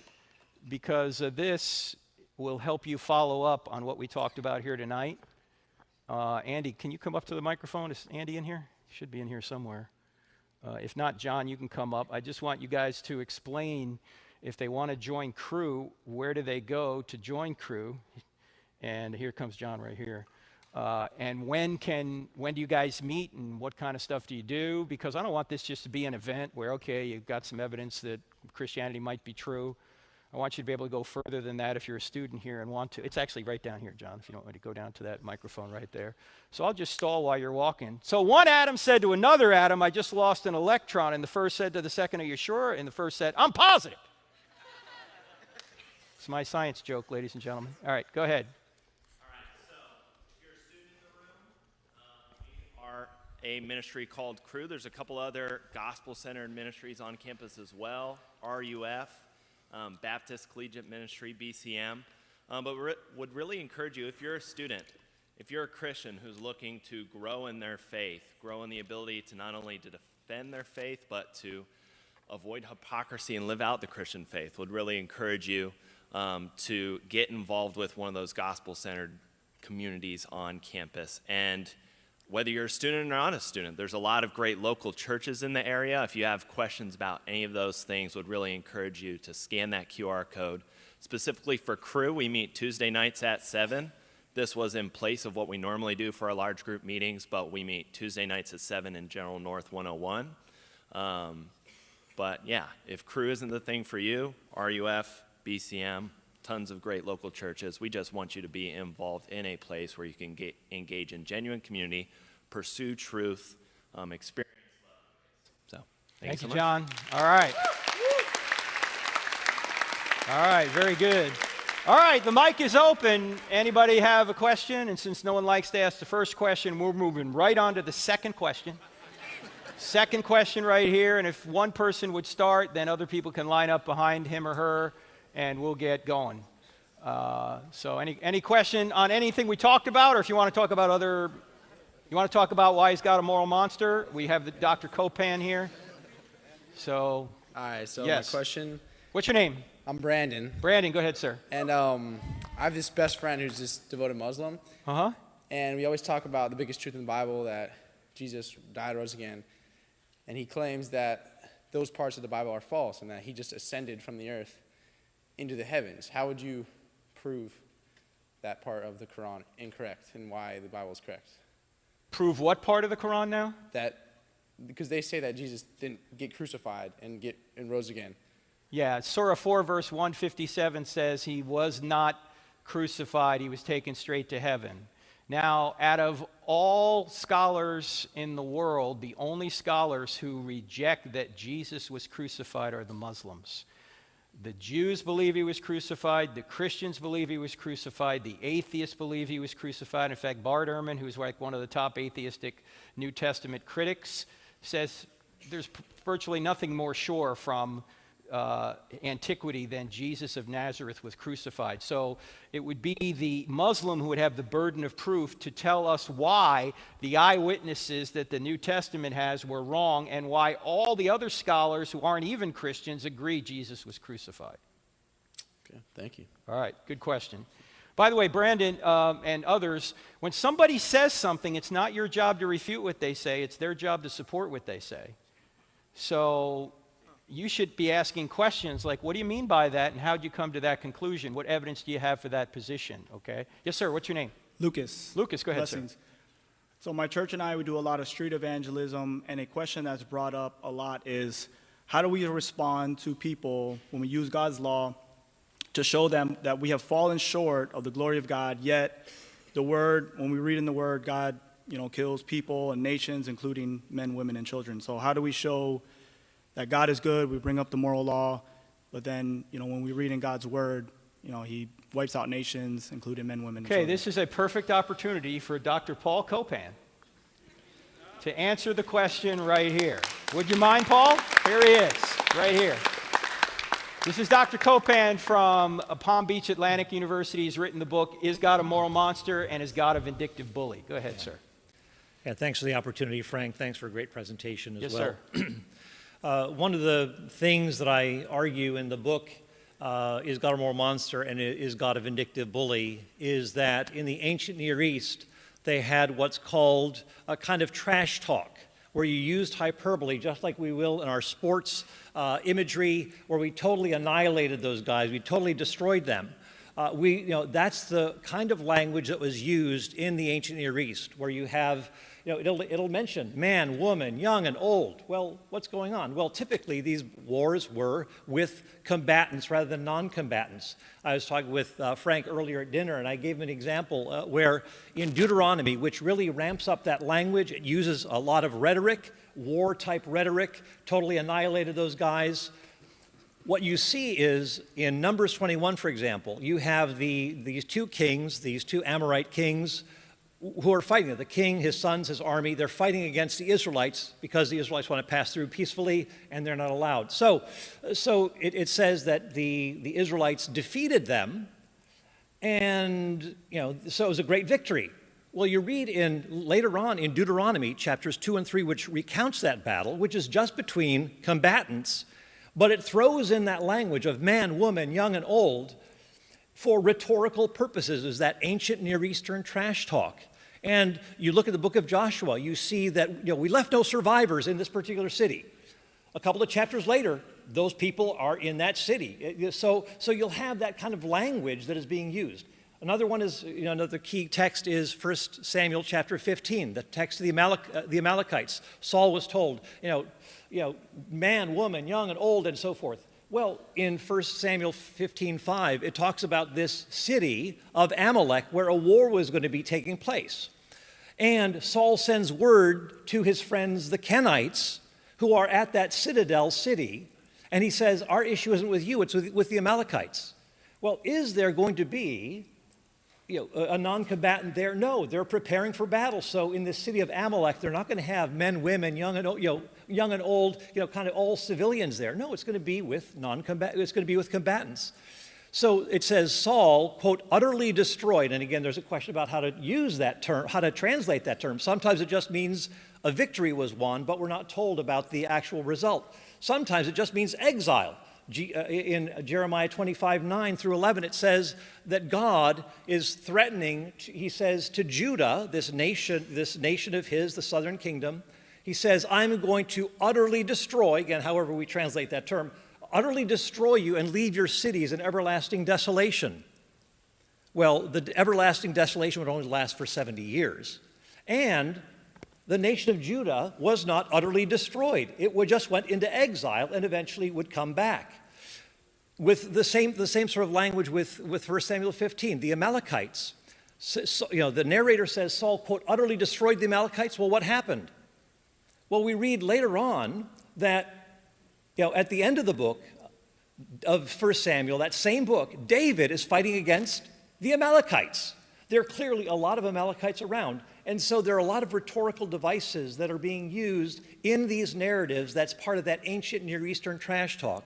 Now, I can't go into a lot of detail here, but I just encourage you, take a look at my book, Is God a Moral Monster? And then I build on that with dealing with a lot of other Old Testament challenges in the book, Is God a Vindictive Bully? And would simply encourage you to take a look. If you've got a question, feel free to drop me an email to carry on the conversation further. But there's a lot more that could be unpacked, but maybe those are just a few examples that give you an idea that there's a lot of hyperbole, exaggeration that's going on in the Old Testament. And that's just part of the way things were in the ancient Near East, where people say, we turned them to ash. There were no survivors. Only Pharaoh was left and so forth. So that's a little bit of the, just a little example of how that works. But I'll turn it over to you again. Thank you, Dr. Copan. Thank you for jumping in. By the way, as Dr. Copan notes also in Is God a Moral Monster, that passage in Deuteronomy 7 where he says, wipe everybody out. The very next verse says, and then don't intermarry with them. And you're scratching your head going, how can you intermarry with people you just wiped out? You can't. So his point is that this is exaggerated language. And let's take the worst case scenario. Suppose it's not. Suppose it's literal. Can God murder people? Does God murder people? Can you accuse God of murder if he takes somebody's life? No, God is the author of life. He can end life whenever he wants. And if Christianity's true, people don't die, they just change location. They go from this life to the next life, and it's up to God when that happens. But you need to read, Is God a Moral Monster? And Is God a Vindictive Bully? So he goes into a lot more than that, other issues as well. Yes, sir, go ahead. What's your name? Jason. Jason, go ahead. I just want to say thank you for being here. Yes, sir. I grew up with you for a long time. My question is, how can I love God? I find it very hard to commit to him and then therefore get salvation, meaning that, why even follow him when I can't even love him? When you say love him, what do you mean by that? Are you talking about feelings?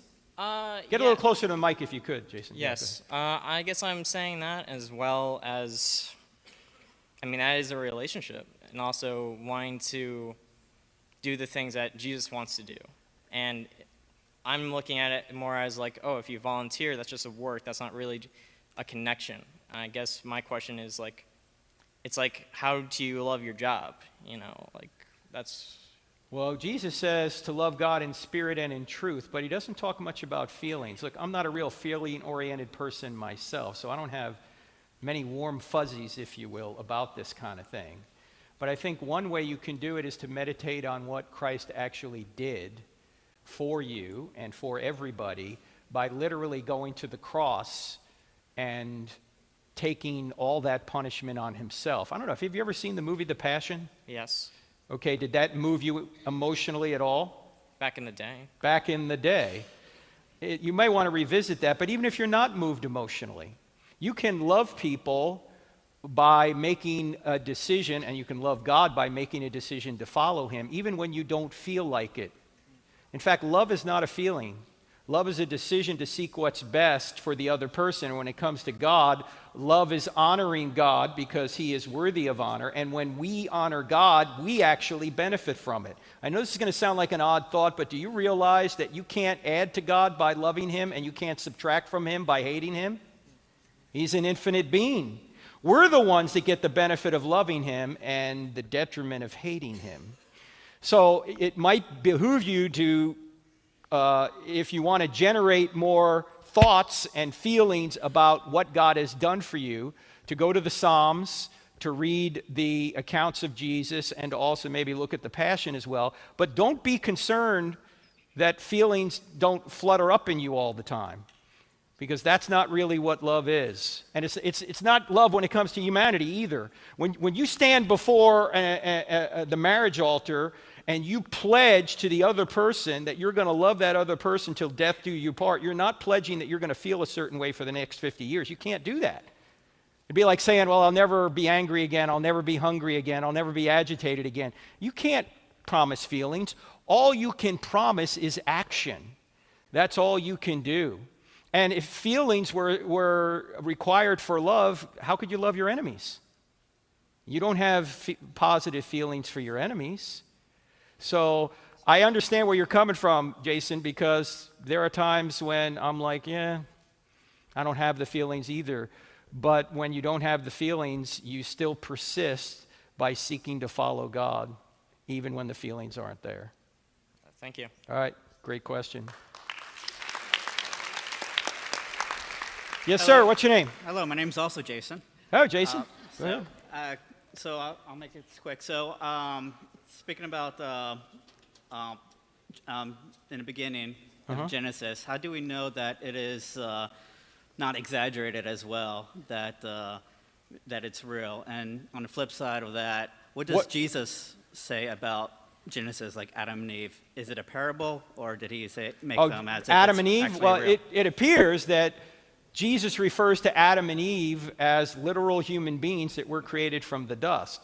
And that makes a lot more sense to me than any way that life spontaneously generated here on earth. You know, there is no, and who is it? James Torr, Dr. James Torr down there at Rice University has been on the internet a lot talking about how people have no idea how life could begin without some sort of intelligence infusing certain aspects of life into it. And so I think the idea that God created not only the universe, but created Adam and Eve out of dust appears to be true. And that makes the most sense. And if Jesus rose from the dead, whatever he teaches is true, because he's proven that he is God. So I don't have any problem believing in the literal creation story of Adam and Eve. Do you have a problem with that? Nope. Okay. Thank you. All right. Good question, Jason. Thank you. Yes, sir. What's your name? Daryl. Did you say Daryl? Yes, Daryl. Go ahead, Daryl. I had a question concerning Hebrews 6, if you know anything about it. In verse 4 through 6, I believe, it references like falling away. So I had a debate recently with some leaders in my local church, and they kind of said that this was a way to prove that in some way you can lose your salvation. Is there, my question really is, can you lose your salvation? And if there is there any biblical proof in the text? Christians will argue over whether or not you can lose your salvation. I'll give you my view. Okay. When Jesus says in John chapter 5, he who believes has passed from death into life, he's implying that you get eternal life when you believe. You don't get eternal life when you die. And if it's eternal, can you lose it? Absolutely not. No. So that passage in Hebrews chapter 6 is a very controversial passage, and there's a lot of different views on it. My co-author, Dr. Norman Geisler, wrote a book a number of years ago with Thomas Howe called The Big Book of Bible Difficulties. You may want to check that book out because it covers that and about 800 other verses that people have questions about. Okay. What's the book called again? The Big Book of Bible Difficulties. Okay. The Big Book of Bible Difficulties. But I think the preponderance of the evidence is that you can't lose your salvation. Am I absolutely certain about that? No. But it seems that most of the evidence points in that direction. So I would say you can't lose it. All right, perfect. Thank you. All right, thank you. Yes, sir. Yes, sir, what's your name? Esteban. Esteban? Esteban. Esteban, go ahead, sir. Yeah, so I like to get into like a lot of deep conversations. Uh-huh. But I find that I mostly have like trouble with Christians when I tell them that like the way they're living isn't right. So I find that they tell me, well, you have your own Jesus, I have my own Jesus, which I try to counter that, but I've realized like if you don't want to listen to what I have to say, then I obviously think it's wrong, but I mean. Well, I think one question you might ask people is if the historic Jesus that has been the Jesus of the past 2,000 years as expressed in the New Testament is the true Jesus, would you follow him?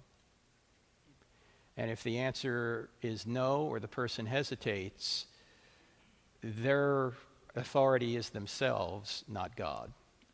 And that's the biggest bifurcation going on today, and it's been going on forever. Who is your authority? Is your authority God? Is your authority yourself? And so people have a choice to make. Are you going to really follow Jesus, or are you going to follow a Jesus that you've made in your own image? And there's a whole group of people out there now, they're called progressive Christians, and in my view, they're neither progressive nor Christian. Because if you're disagreeing with Jesus, you're regressing, you're not progressing. And if you're disagreeing with Jesus, why call yourself a Christian? That's true. Right? So I would ask them if it really were true that the Jesus that has been traditionally understood and expressed in the New Testament is the true Jesus and is God, would you follow him? And see what they say. Yeah, it's just they tend to treat Jesus like he's relative to everyone. Yeah. And he's different for everyone. So Have you heard of the new AI Bible Jesus? no. They're having people feed a kind of an AI Bible to change Jesus. So Jesus with the woman at the well says something totally different than what he actually said. This is the lie of Satan, okay? This is not the true Jesus. So I would just be very calm and ask them questions. And you might say, look, if your Jesus was the true Jesus, I'd follow him if he truly was God. But are we going to follow truth, or are we just going to follow our desires?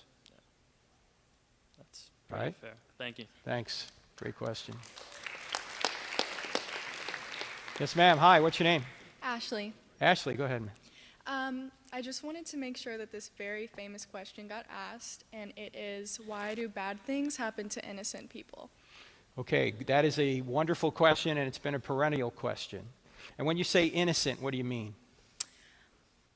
I guess I put myself in this bad situation now.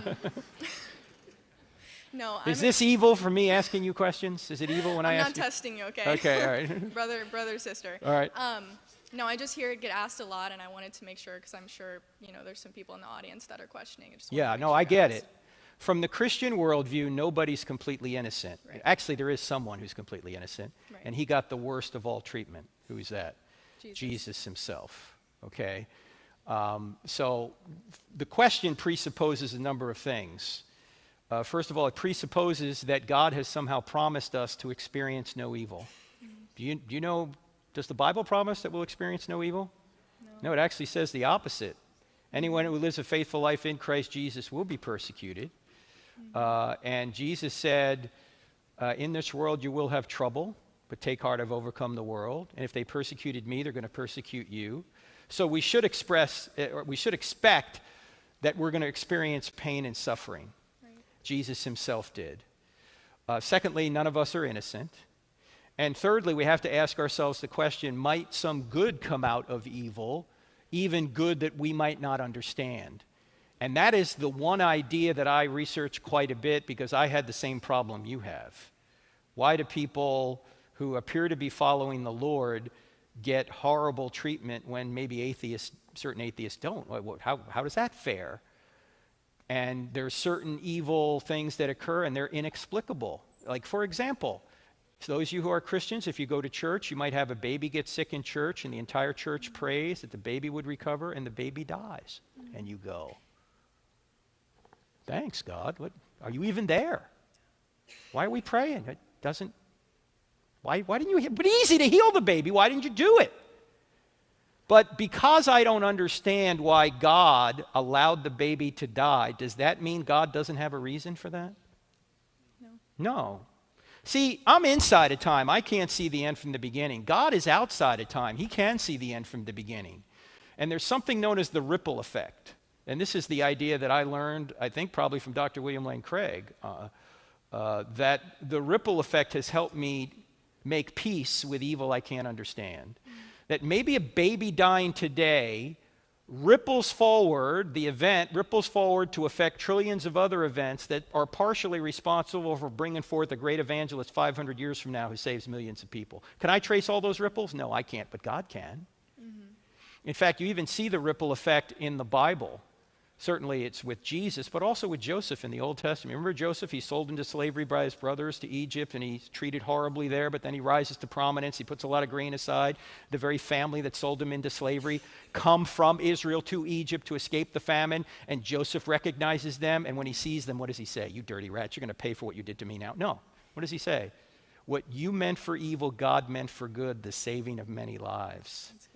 So here's evil that the very brothers of Joseph committed that later ripples forward to help them. You can actually see the ripple effect.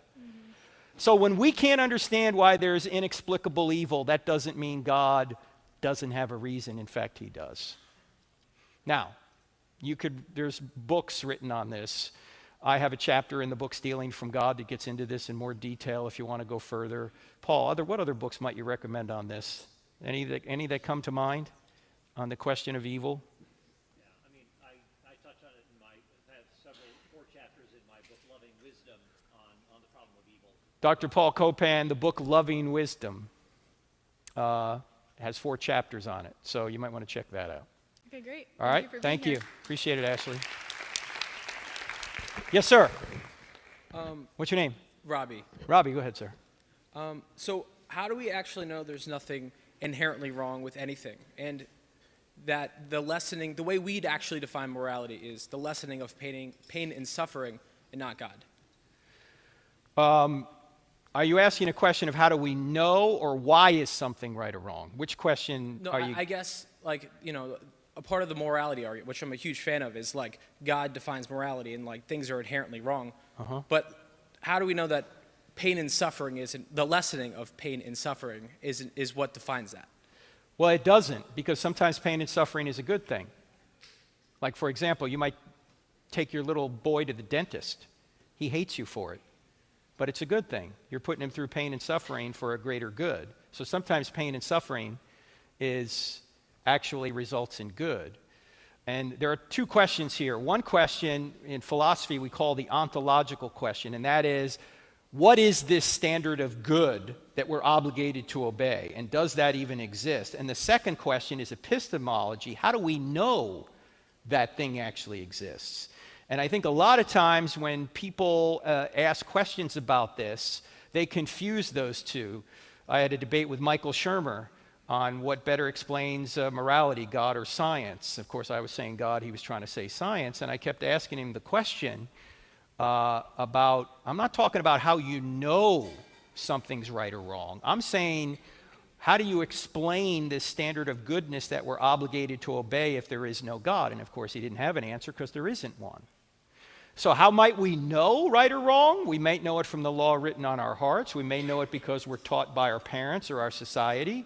We may know it through education. We may know it in a number of different ways. But that epistemological question, in my view, is not as important as the ontological question. Because atheists know right from wrong just like we do. But they can't explain why there's a right or a wrong unless God exists. Does that make any sense? Yeah, it does. Okay. In fact, let me give you a quick illustration of this to drive it home a little bit further. When you go out here on Highway 95, you're going to see a speed limit sign that says, probably like 65, right? You can know what the sign says and obey the law and deny at the same time there's a traffic authority. The problem is there would be no sign out there unless there was a traffic authority. The same thing is true with atheists. They can know murder's wrong and not murder, but murder wouldn't be wrong unless God exists, despite the fact they're saying he doesn't. Does that make sense? Yeah, totally. Okay, good. Thank you. Thanks. All right. Yes, sir. What's your name? Hello. My name is Nathan. Go ahead, sir. Hello. I've been a believer since I was 5 years old, and I've been asked this question quite a lot since I've been a believer, and I've been in contact with many atheists, and they've asked me, if God is such a loving God, does he allow everyone a chance to receive him? Does he allow, if God is a loving God, does he allow everyone a chance to receive him? Well, people that reach the age of accountability, he does, but there are many people that die before then, and there's a question, where do people go if they die before the age of accountability? And there's an answer for that, but we won't get into that now. But does everyone know there's a God? The answer is yes. Just from some of the things we talked about today. You don't need the Bible to know if there's a creation, there has to be a creator. If there's design, there has to be a designer. In fact, Doug Axe, who is a PhD, I think, in biology, wrote a book not long ago called Undeniable, where he says when you look at nature, it's undeniable there's some sort of designer. And even kids of atheists know that. They have to be talked out of it. When they see a butterfly or they see a hummingbird, they go, somebody designed this. And their parents try and talk them out of it. because it's undeniable that if there's a design, there has to be a designer. If there's a creation, there has to be a creator. So the Bible talks about the fact that we know God through his invisible qualities, which are clearly seen, so that men are without excuse. And we have this moral law written on our hearts. And so we know that this creator also puts moral demands on us, and we also know that we haven't met those moral demands. So everybody has creation and conscience. And the scriptures indicate that if you take a step toward learning more about that, God is going to get you the gospel so you can be saved. He is a rewarder of those who diligently seek him. But if you turn away from the light you already have, God is under no obligation to get you more light, nor it would make any difference because you're already turned away. So yes, he gives everybody an opportunity to know him, but some people choose to go their own way. And do you believe in people in other countries that never seen or heard of God at all? Do you think that they also get a chance to know him in any sort of way? I think everybody, regardless of what country they live in, they know a designer, moral God, a creator, designer, moral God. They might not know who Jesus is, but as you may have heard, in some closed Muslim countries, Jesus is appearing to Muslims in dreams and visions, so much so there's even billboards in town that says, if you've seen such and such, call this number. And even Nabil Qureshi, who was a Muslim and became a Christian, tragically he died about 6 years ago, but he talks about a spiritual experience he had that brought him from Islam to Christianity. God wants people to be saved more than we do. So our job is to give as many people the gospel as possible and leave the results to God. Now notice these are great questions you're asking, but notice what's underneath the question you're asking. The question implies that God has some sort of moral obligation to get his truth to the entire world, because we're assuming that God loves all people. He does. But let's say some people who never hear the gospel, what happens to them? Dr. William Lane Craig puts it this way. We know there are some people that hear the gospel and don't believe it. Most people in America have heard it. They don't believe it, right? But it could be that people who never hear the gospel wouldn't have believed it anyway, right?